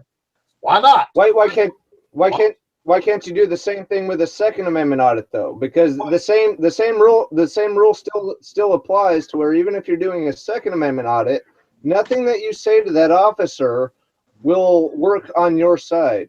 Yes. Everything you say can and will be used against you. So what I'm saying is, I think the cool thing to do would be to say that to him. "Hey, officer, I'm not talking to you." Well, he's going to come back with, "Well, why not?" Because anything I say can and will be used against me in court. So I'm not going to give you anything to use against me in court. I'm going to start using that one. I will start using that one. That's a great point. That's a great point. But see, my argument for you, David, is that you're talking about actually handing out literature and trying to educate them and educate them on the laws. But what sickens me is that they will still try to find a way to use that against you. Oh yes, you're right. You're right. We're lucky here in Texas when it comes to the open carry thing, because they very quickly saw that we were serious and there was a bunch of us and we would kick in some money, and they backed off. And I mean, they backed off quick. Out in San Antonio, there was this guy named James S.C.A.T. He and his son were doing an open carry walk. You remember that, Todd? Oh, yeah. And that guy, they jacked with him hard, arrested him, threw him in jail, and then just like they always do, dismissed the charges in the interest of justice. And we had a rally and about 65 people showed up outside of their East Side substation. It looked like there was a damn Marine Corps platoon outside their substation. And when I say they literally would not come outside, they wouldn't. They went out the back gate, got in their cars, and would drive out. And I mean, they ran from us. And that was the young kid that was open carrying, and the first officer came out, was cool with them. And then the second, the corporal sergeant came back out and started messing with them? No, that's a different guy. That's Henry Bashik. They jacked him up good, man. They tased him. There were some cops that were talking to him, and they were going to let him go. And here comes some sergeant right at the end and put the gun down. And he said, well, sir, I don't have to. Zap! They zapped his ass, tased him, threw him in jail, all that shit. And the rally for him was even bigger. That was right at the beginning of the open carry deal. But that's my point about getting an organization together, having people and resources, which means money. That it makes a huge difference. You can really snatch these guys up by the hair of the head and get them back in line pretty quickly. Well, that national organization is what we talked about that night when we were when you were down here, was the fact that you got to get these guys outside of their protection from that police department and start getting them on civil cases. And right. That's where we can, that's kind of where I started getting the idea about putting this little package together, was so you can go in there and you can say they did no better. And this is outside of their jurisdiction or the law, or so you can go into their pockets as well. That's right. And the reason money happens, you're not just going to be able to get into their pockets, you're still going to be able to get into the police department's pockets. That's exactly right. And the reason that having some money to push this fight is so important is because you almost always lose on the first level. But at the local level, you're talking about a judge and a prosecutor that probably know that cop personally. So you're going to lose there. I've seen it time and time again with all kinds of cases. You have to get it either to the appellate state level or even up all the way up to appealing on the federal level, like Philip Turner is doing. But you can get it out to an area where the people making the decisions have no connection back to that department or that officer. And then you do get a measure of justice. A lot of times you wind up winning there, but that costs money to get it to that point. Lots of money. See, the thing I really love about you guys trying to get this organization going, to have a retainer set aside for an attorney, it's so awesome that you want to add this support to people. But the question that I want to know is, how do you determine who is actually eligible for the support if you do have X amount of funds? That's the hardest part to me that I find, and I wonder if you guys have any thoughts on that. Talked about that. Several of us have talked about that, and that conversation kept a couple times. I don't have an answer for it yet.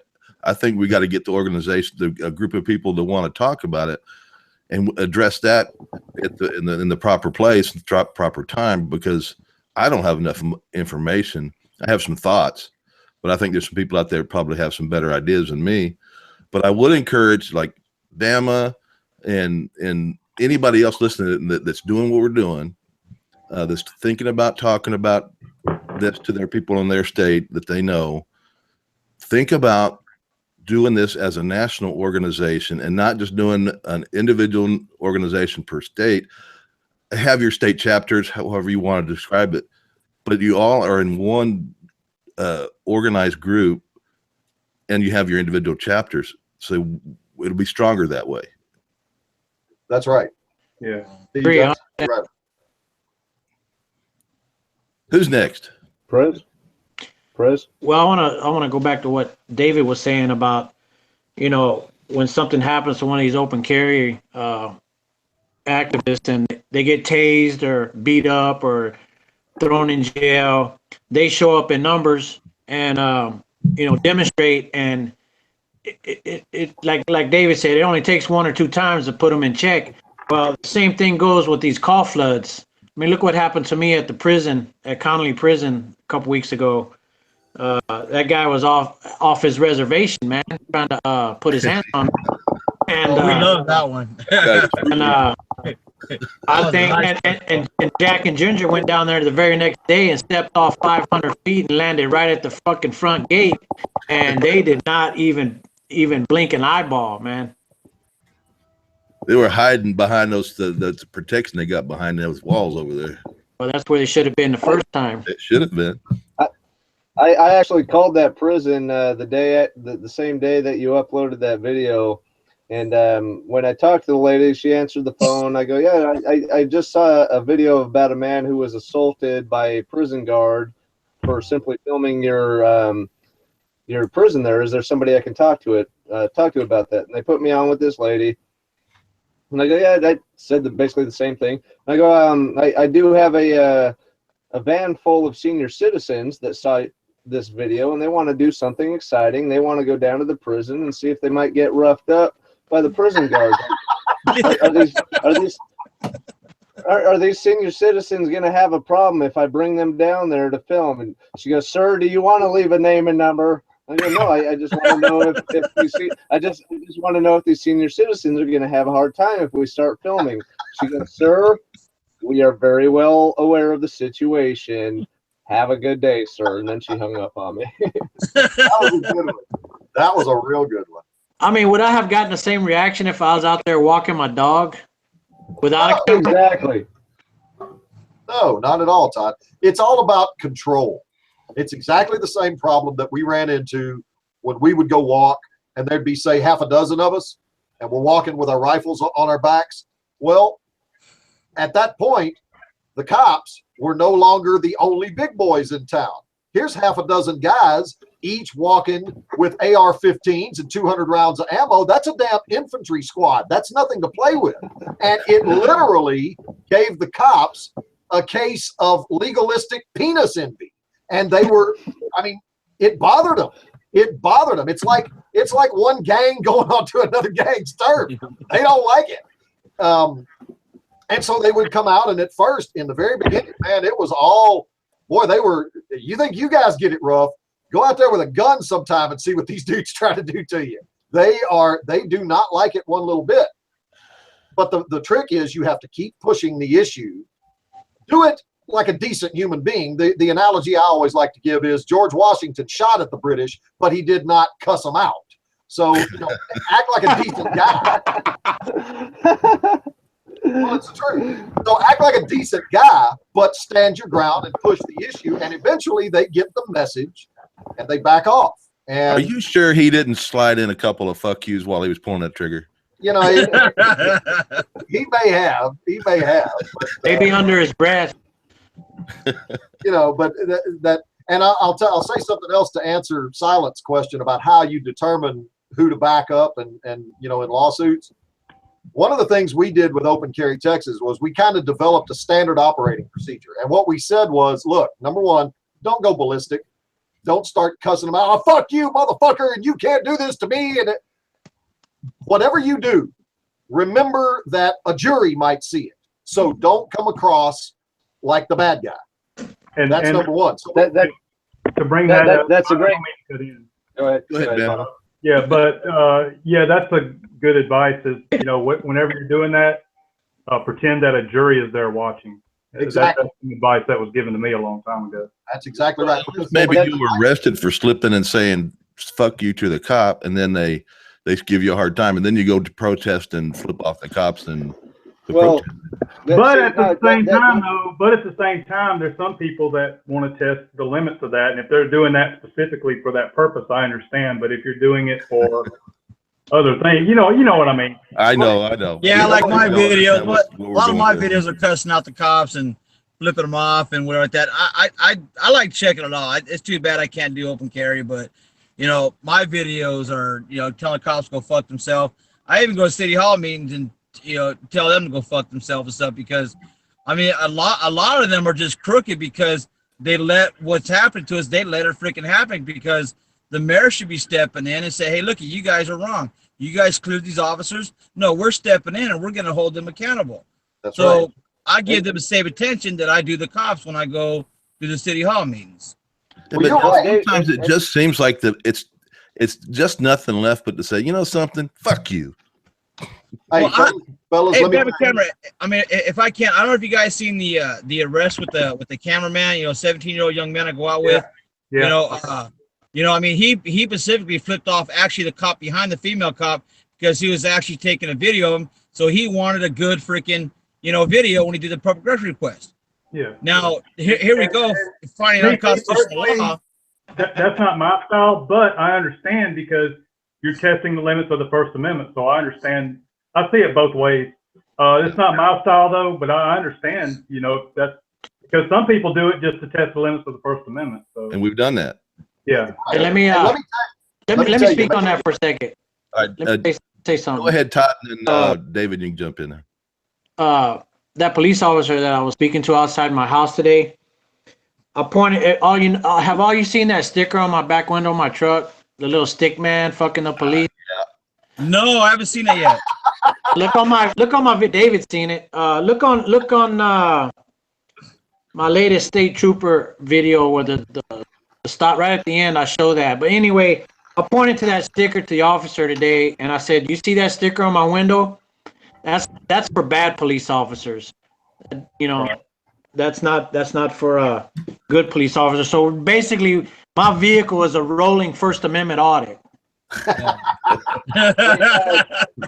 I love it. To answer back to David, I like the way you think on that as far as giving support to certain candidates that may be more deserving than others, because I do actually have a video out with a lawsuit pending right now, and the ACLU at my arraignment, and they wanted to help me out, but the ACLU would not help me out because I used profanity in my videos.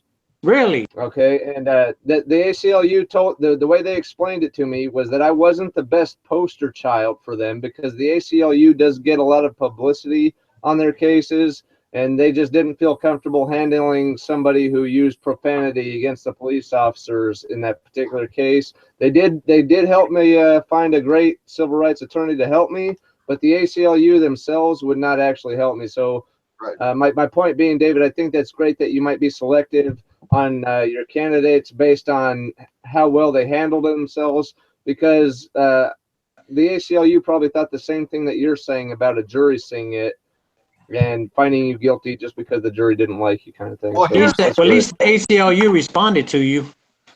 They didn't respond. They didn't even respond to me during my Border Patrol arrest. Yeah, they No, they didn't. They respond very selectively, and I felt very fortunate that they did get to me and they tried to help me out and all this stuff. But in the end, the ACLU actually couldn't help me out themselves as an organization because they didn't find me to be the best poster child, and that is a quote. Right. Here's what a lawyer said to me, and as a salesman that deals with people all day long, I really understand this. What he said was, look, no matter how much you like it or don't like it, there is a political part to a trial. And if you stop and you think about it, there is. Who are people likely to side with? They're going to side with the guy they like.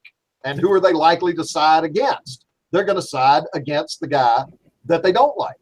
Now, we might not do that because we think about the Constitution and we actually take a look at facts. But most people don't do that, as we all know. And so you really have to take a look when you're going to back somebody up in a trial. You've got to take a look and say, did they do anything to blow their chances of winning this? And if they did do something to blow their chances of winning it, then it might just be a waste of time and money. And time and resources, yes. Right. And when you have limited resources, well, you know, if you've got limited ammunition, you better be careful what you shoot at. So that's just kind of one of the.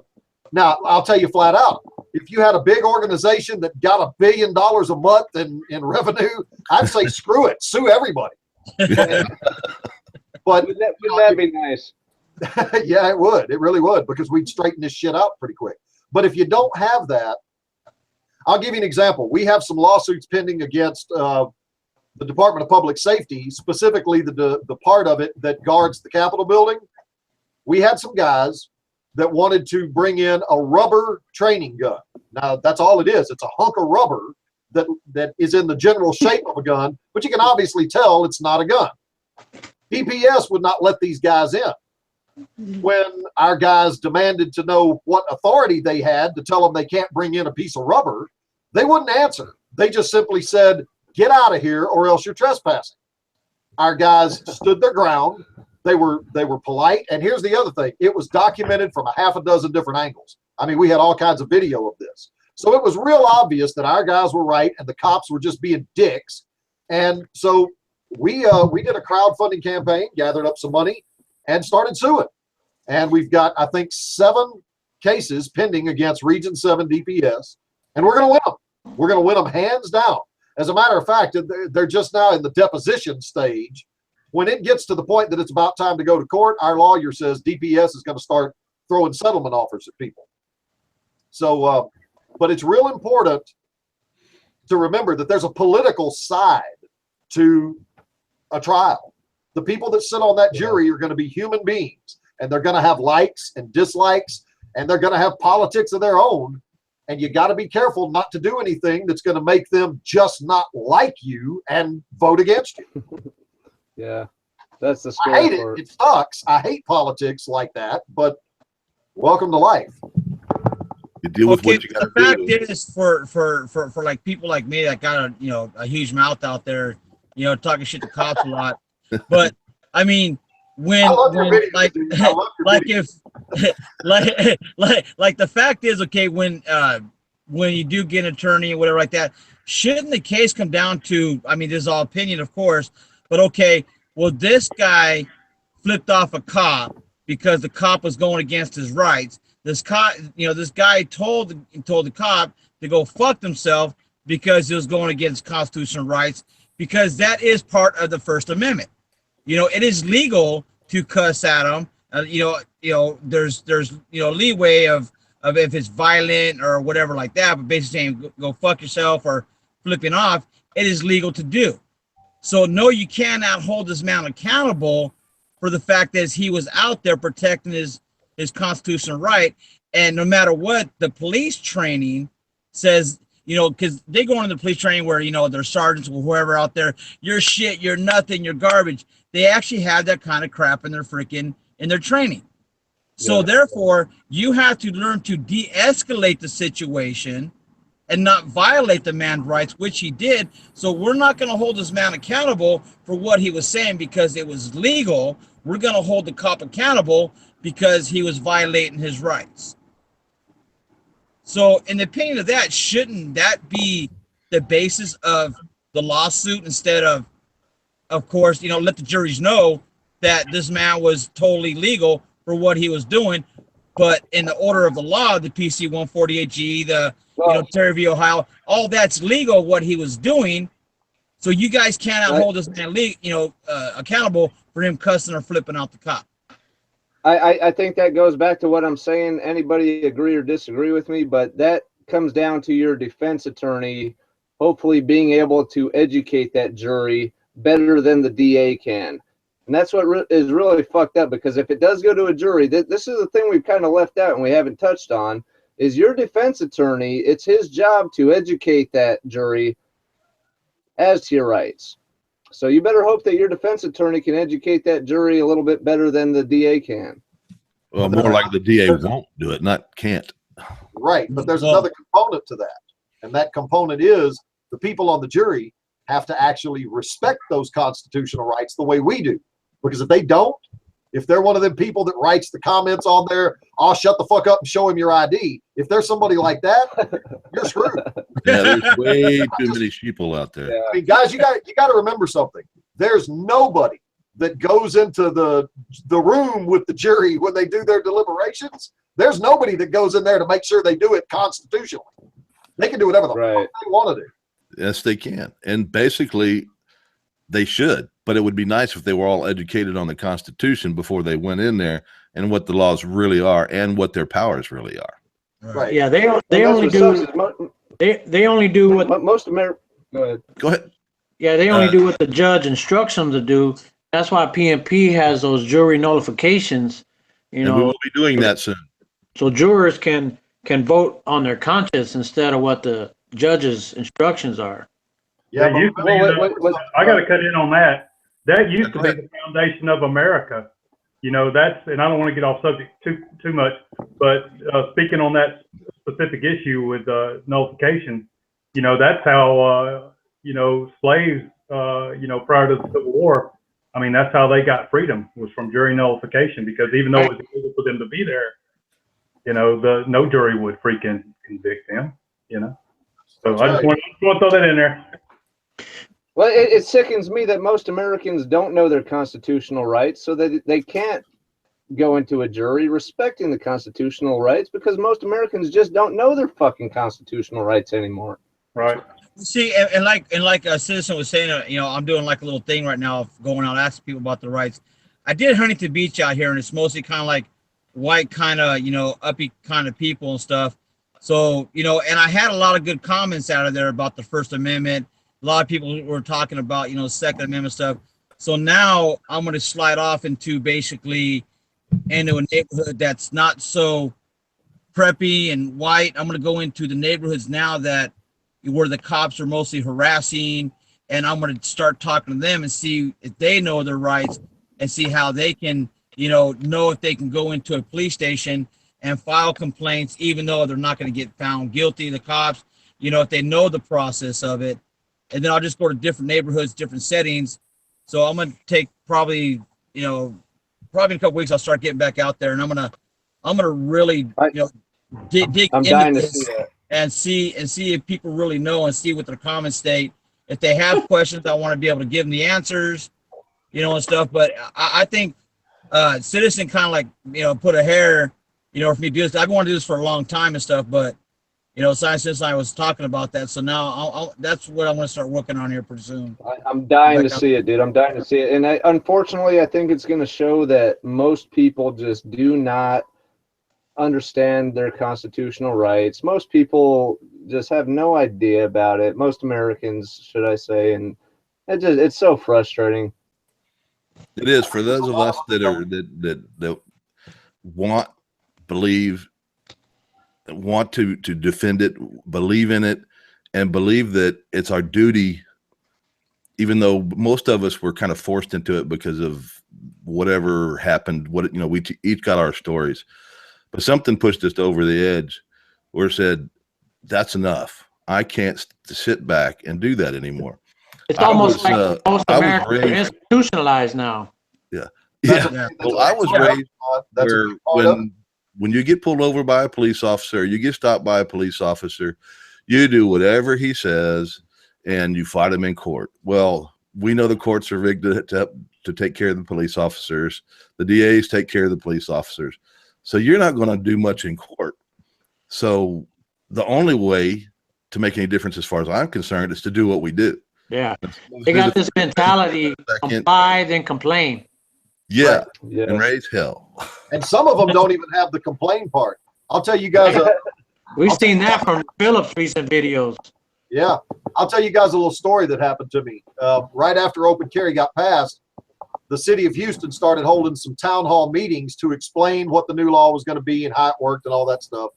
And, you know, we went there, Open Carry Texas went there to answer some questions, but the gun haters, the anti-gun people, Moms Demand Action and all of them, they showed up too. So after it was all over with, I've seen that footage. Huh? Yeah, I seen that footage. That was sickening with them on the side, you guys, because they had like the military, you know, the people that were dead. They had their faces like all shot up and all that crap. That was sickening, man. Oh, they had all kinds of stupid shit. Yeah. But anyway, so I got into this discussion with this woman about guns, and she was just going on and on about how guns are evil and they're just bad, and giving me the whole routine. And finally, I just stopped and I said, you know what, ma'am? I'm not going to talk to you anymore because I can plainly see you are never, ever, ever going to change your mind until some 200-pound rapist is sitting on your chest, beating you in the face and getting ready to do some stuff that's even worse. That's when it's finally going to go through your head, oh, this is what I need a gun for. And exactly the same thing applies to all the other constitutional rights. Until they have those rights stomped on, there's a lot of people out there that don't even pay attention, and they're not even thinking about it. They're more worried about the damn Kardashians. Yeah. Yeah. I had my brother, he started watching these videos way before I started doing it. And he came out with a story of he was driving down the street. He was in an accident, 45 minutes, whatever. And he came up to one of these vehicle safety checkpoint things, and they wanted his license and for them to step in and check his car. And he's all like, well, no, thank you. He's all, well, what do you mean, no, thank you? Well, I mean, if it's a vehicle safety point, why should I have to give up my license? If my vehicle is safe, check it real fast and let me go. Well, my brother for 45 minutes, like, no, thank you, no, thank you. He pulls into secondary, and my brother's like, look, I'm already pissed off. I'm gonna sit here all the time that I can and waste your guys' time because you're wasting my time. I'm not giving crap up. But for him to see the videos and see what I was doing, he was not giving his rights up with the shit. I mean, I love that story because that just goes to show that he was saying in the beginning of the video that I did with him, he was saying, all of us out here doing it, he thought that we were just a bunch of assholes, giving these cops a hard time that have a hard job. Right. To quote your brother said that he thought that we as auditors were dicks, or he thought that we were stupid and that the cops were dicks. And now he just realizes that a lot of cops are just dicks. A lot. He said a lot of cops are dicks. And now he sees it, being that he was, pulled over and his time wasted and shit like that. But so it's true. Nobody's going to do anything about it until it happens to you. That's right. Well, that's how most people are. Most people don't think about stuff until it affects them personally. Then they decide, oh, shit, we got to do something about this. And every one of us, I think, has been to that point. Yep. Kind of like the stories made us go, I can't take it anymore. I can't stand here and watch this. I'm going to do something. And I've been waiting for a long time to do it. And I started when, with the Temple March, and right at the beginning of OCT. And it was amazing to me to walk through those streets with guns on our backs, and the cops were actually nice to us. They didn't treat us like they did CJ. Oh, shit. Oh, man. After that, the word got, well, that's when Open Carry Texas blew up. Yeah. Very, very quickly after that, we had rallies all over the place. Within 6 months, the word got around through the whole state of Texas. You better respect these guys' rights, because if you don't, a whole bunch of them are going to show up and dance all over your fucking town. And I mean, we did that statewide. We had rallies. There was hundreds of them there that day, and there was other ones all over the place. Oh yeah, we had rallies everywhere, and there have been a lot of lawsuits that got settled out of court that nobody's ever heard of. We didn't publicize it too much, and neither did the cops, and so a lot of people don't know about it. But that was a spanking that all the other cops, word traveled through the police community. It didn't travel out in the general public, but all the cops knew, you better stop doing that, because there's a potential price to pay. And that's really, that is the key. When you get right down to it, there's only two kinds of cops. There's those that join for the power to do some good, and then there's those that just join for the power. And when you start making, those are the bad cops. That second category, that's the bad cops. When you start making those bad cops understand that they can't just get away with it with a blank check anymore, that's when they start to knock it off, because they don't want to pay the price. Well, hold on now. That's an interesting point. Richard, when I was talking with him about 2 weeks ago, we were talking about how most police officers actually come from either a militaristic background or a lot of them were actually correctional officers in a prison. And some states say that you need X amount of experience in a correctional facility before you can become a police officer. That's the sheriffs. Okay, so what's crazy about that though is, you know, David, you're saying some that just join for the power. Then maybe that's true, but some have actually been kind of brainwashed to exercise that kind of power. Let's say that it's a sheriff who just came out of doing correctional facility guard duty for 10 years.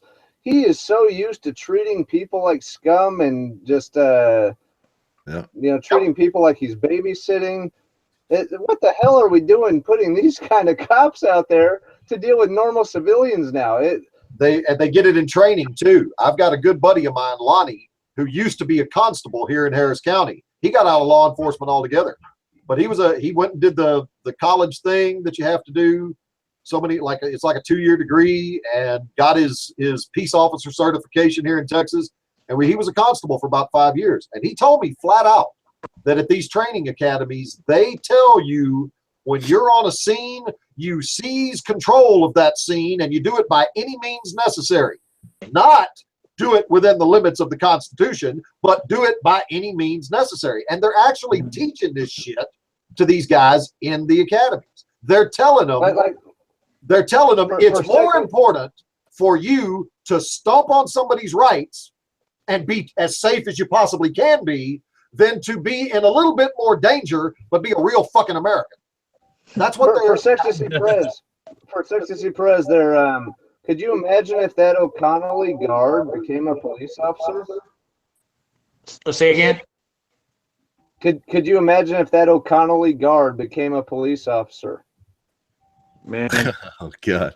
You know, I thought I was gonna have to defend myself there for a minute, man. Me too. Now, one of these days you might have to, Todd. Yeah. I mean, because he came out and said straight up, I touched you now. What are you going to do about it? You know, so he basically, I mean, he put you to the challenge. You know, so at that fact, couldn't you protect yourself though? Oh, absolutely. He was just a civilian out there. You know what would have been funny would have been when he said, well, I touched you. What are you going to do about it? You said, defend myself. Whack, and just yeah. The sad part is, imagine how that would play out, man. The cops are going to show up, guns drawn. You just assaulted a prison guard. You know, even though your video will show in court afterwards, more than likely you're still going to be found guilty of defending yourself. People tell me the same thing when that guy radioed in and said he had a civilian out there being belligerent. All that does, oh my gosh, is make the cops respond heavy-handed, man. Yeah, that's right. I couldn't believe it's just like, okay, when I did a freaking post office out here, right, one time, and they actually called in saying, we don't know why he's filming out here. There's nothing going on. You know, he might be a potential terrorist. Now, luckily, Tustin already knew me. Tustin already knew me already.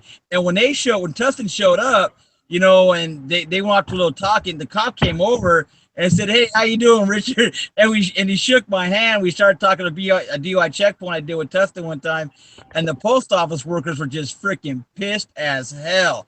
But when I remember that. Yeah. And what a trip is, when I called and made that complaint against that lady for saying that, she is gone. Now, the guy who actually came out and started talking in a Raiders hat, he is gone. Both of them no longer work for that post office. Hey, guys, I'm going to go back to something we touched on a while ago. And David was mentioning, you know, the good cops and the bad cops. Now, there's some argument out there, and I can understand the argument that there are no good cops, because every good cop that we consider, that we've run across some that we say are good cops, but every one of those has worked with somebody and seen a bad cop do something, and that good cop didn't do anything about it. Didn't report them, didn't stop them, didn't do anything.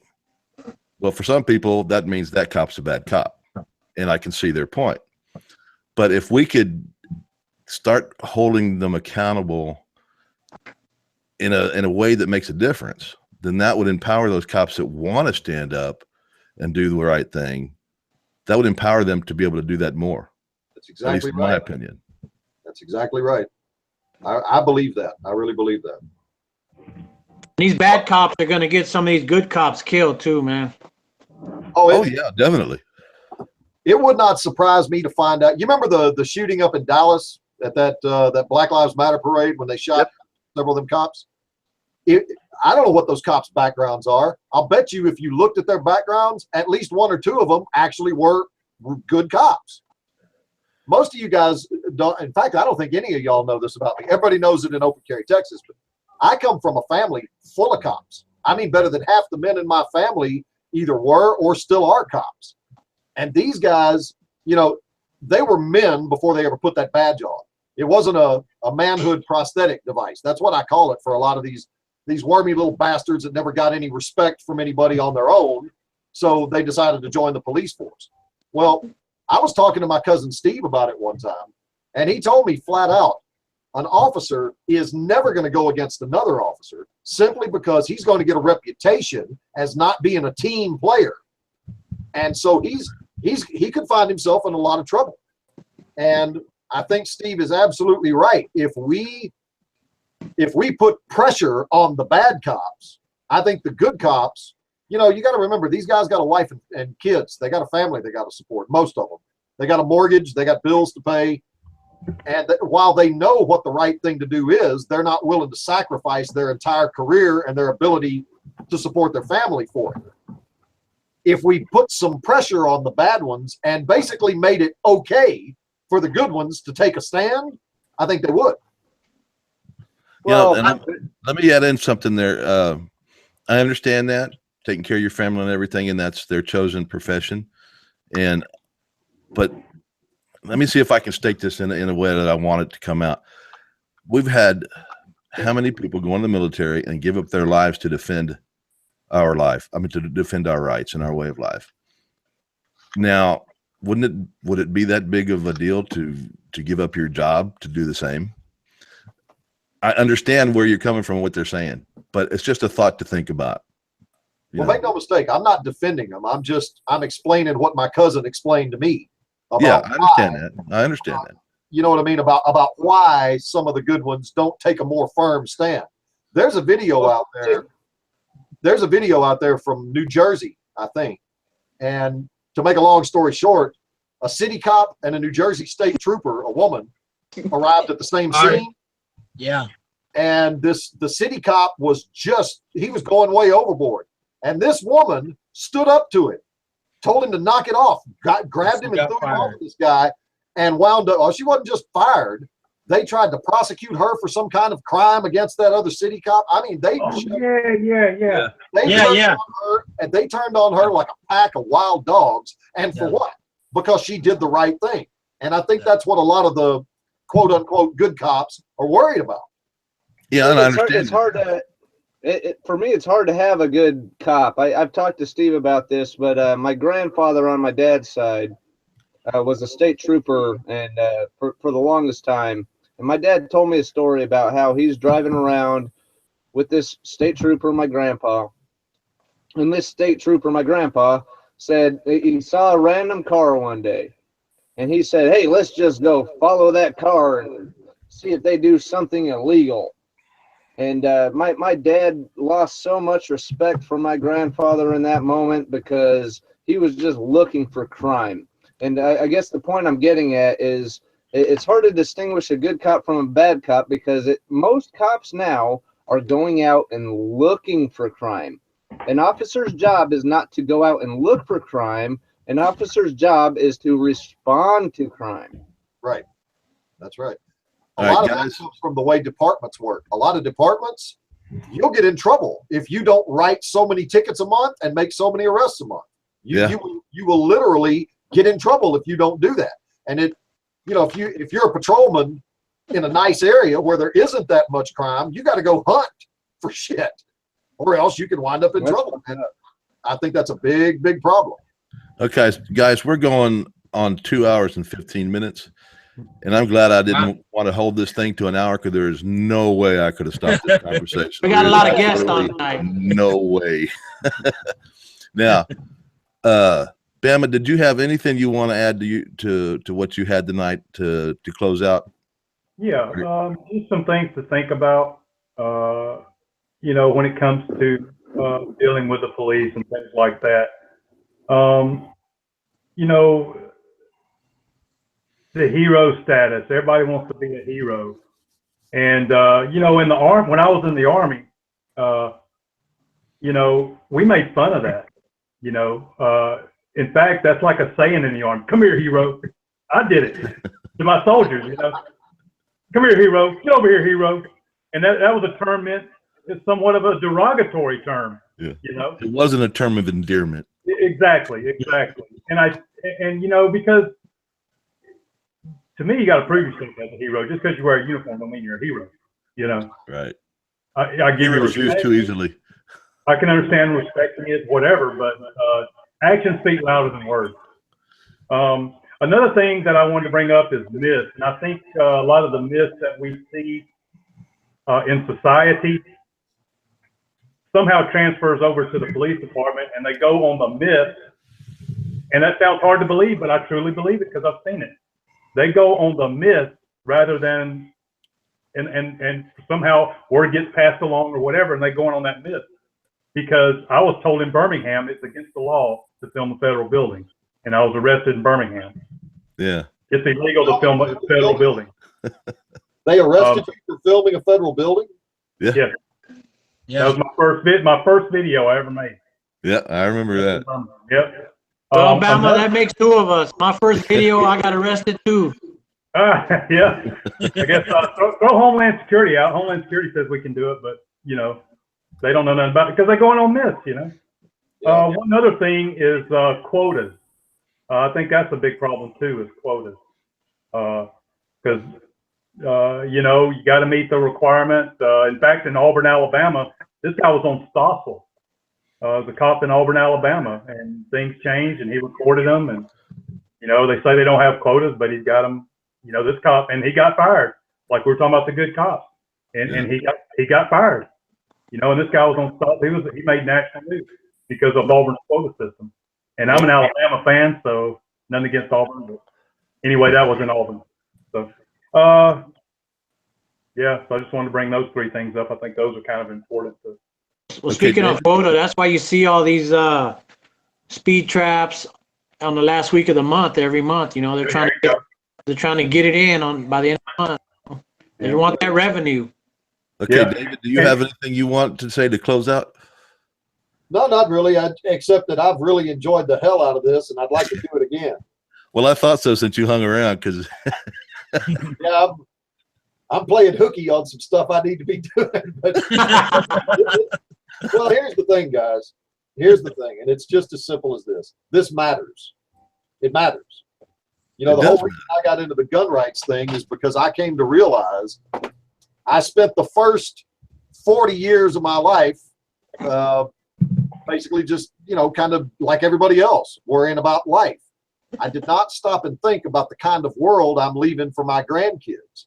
And it wasn't until I started watching these videos on YouTube about people getting thrown in jail for taking a fucking picture. It really kind of scared me. And I decided I'd better do something about it. Now I concentrated on the Second Amendment issue, and I'm still pretty deep into that. But yeah, but the second is important because it defends the first. Well, that's true. But let me It tell you, defends all of them. Yeah, and that's true. That's why I mean, hell, I got a gun right here. But one of the most basic rights that a person can have is the right to open their mouth, speak their mind. And when you start messing with that, you're messing with the basic element of freedom. And I want my grandkids. The First Amendment is the First Amendment. That's right. It wasn't put there by random. It was put there on purpose. That's right. And long after I'm dead and gone, I want my great-great-grandkids that I'll never get to meet to be able to stand on a street corner and say what they think and not anybody mess with them. And that's why That's why I want to get involved in the First and Fourth and Fifth Amendment activities too. All right. Todd, how about you? You got anything you want to say to close out? Well, I'm with David. I really enjoyed this. This is my first time on the show, Steve. I'm glad everybody showed up. I'm glad we had a good turnout. Backup camera girl's here with me. She'll be in court with me tomorrow, first thing in the morning. I'll put out a video to see how it went. Hopefully it's going to be done with by tomorrow. So thanks, guys, everybody, for showing up. And we do need to sit down and have a meeting about this national organization. We need to try to get something going, guys. I don't care how far I have to travel. I'll travel to another town. Whatever it takes, I want to be part of that, and whatever I can help do, I'll do. So let's move on to Silent Citizen. You got anything you want to say to close out? Basically, I thank you, Steve from PMP News, for being a part of this. Perez, David from OCT Texas, right? And then Bama Man, fucking pleasure to be on with you all, you guys. I thought you were gonna put time to stand on first. I was hoping for a little preparation there. Best for last. Well, I'm just going down the list as it shows on my screen here. So, all right. But no, great to be a part of the show. Thanks, everybody. There you go, Richard. What did you guys? It's always a pleasure being around you guys, man. I've the open carry, man. When you guys came out, man, I big giant fan of your guys's. I am subscribed to all your bamboozers. When anything ever hits out there, if I'm not watching, my wife is watching. You guys back at there. She always lets me know what's going on. But I just got to say, this was very informative. And as you're talking about David getting that group going, I am going to definitely hit all the auditors out here, and I'm going to see about getting something going out here, because without that money, there is no power these days. So as long as we have that that money to sue and get this accountability going, personally with these officers, ain't nothing gonna happen, because I've gone through a lot of issues right now where the cops are just being cleared out, and I don't have the funds to do what I got to do. But I love this show because it does put out the informity. And to everybody out there watching, I just want to say, do not let anything. Do not do anything until something happens to you. Do it now. Start something now. Get out there now and fight for your rights. Don't wait until something happens to you or a family member, because then it's too late. That's right. Even if it's just a group of people that you support and help financially, if you're capable of the financial stuff, there's all kinds of ways to support these people that do this. If you can't get out and do it yourself for some reason or another, find a group or a person to support in whatever way you can. Now, what I want to say is, we did a lot of legal stuff here tonight, talked about a lot of laws. None of us are lawyers. Some of the stuff that we put out there is a law, but you need to check your local stuff, your local state and everything, so you know what you can do and what you can't do. You need to prepare for that if you're going to go out and do this stuff. You really need to prepare. I mean, I studied for months before, watching videos, looking at this, that, and the other, watching the cops and see how they did what they did. And most of them do about the same thing the same way. A little bit of differences here and there. But study up on this stuff. Do your best to find somebody to do it with, unless you're just like a lone wolf, but it's a lot safer with somebody than it is without. But then the next thing is, we get a lot of comments in the comment room on the live one, and I'm sorry I didn't pay any attention hardly at all to that tonight. For some reason I couldn't bring up the comments, and it takes away my focus on the show so much that I lose where things are, and I'm not sure what's going on, and I just don't like feeling like that. I want to know what's going on in the show. I want to know to be able to control it. So if I ignored you, or if we ignored you, please forgive us. I'll try to do a better job as things get better here, and I get more comfortable with all the controls. The next is Perez, good luck with your. I'm sorry, Perez. Good luck with your court date tomorrow, man. Good luck, brother. I was going to hit that one too. Appreciate it, guys.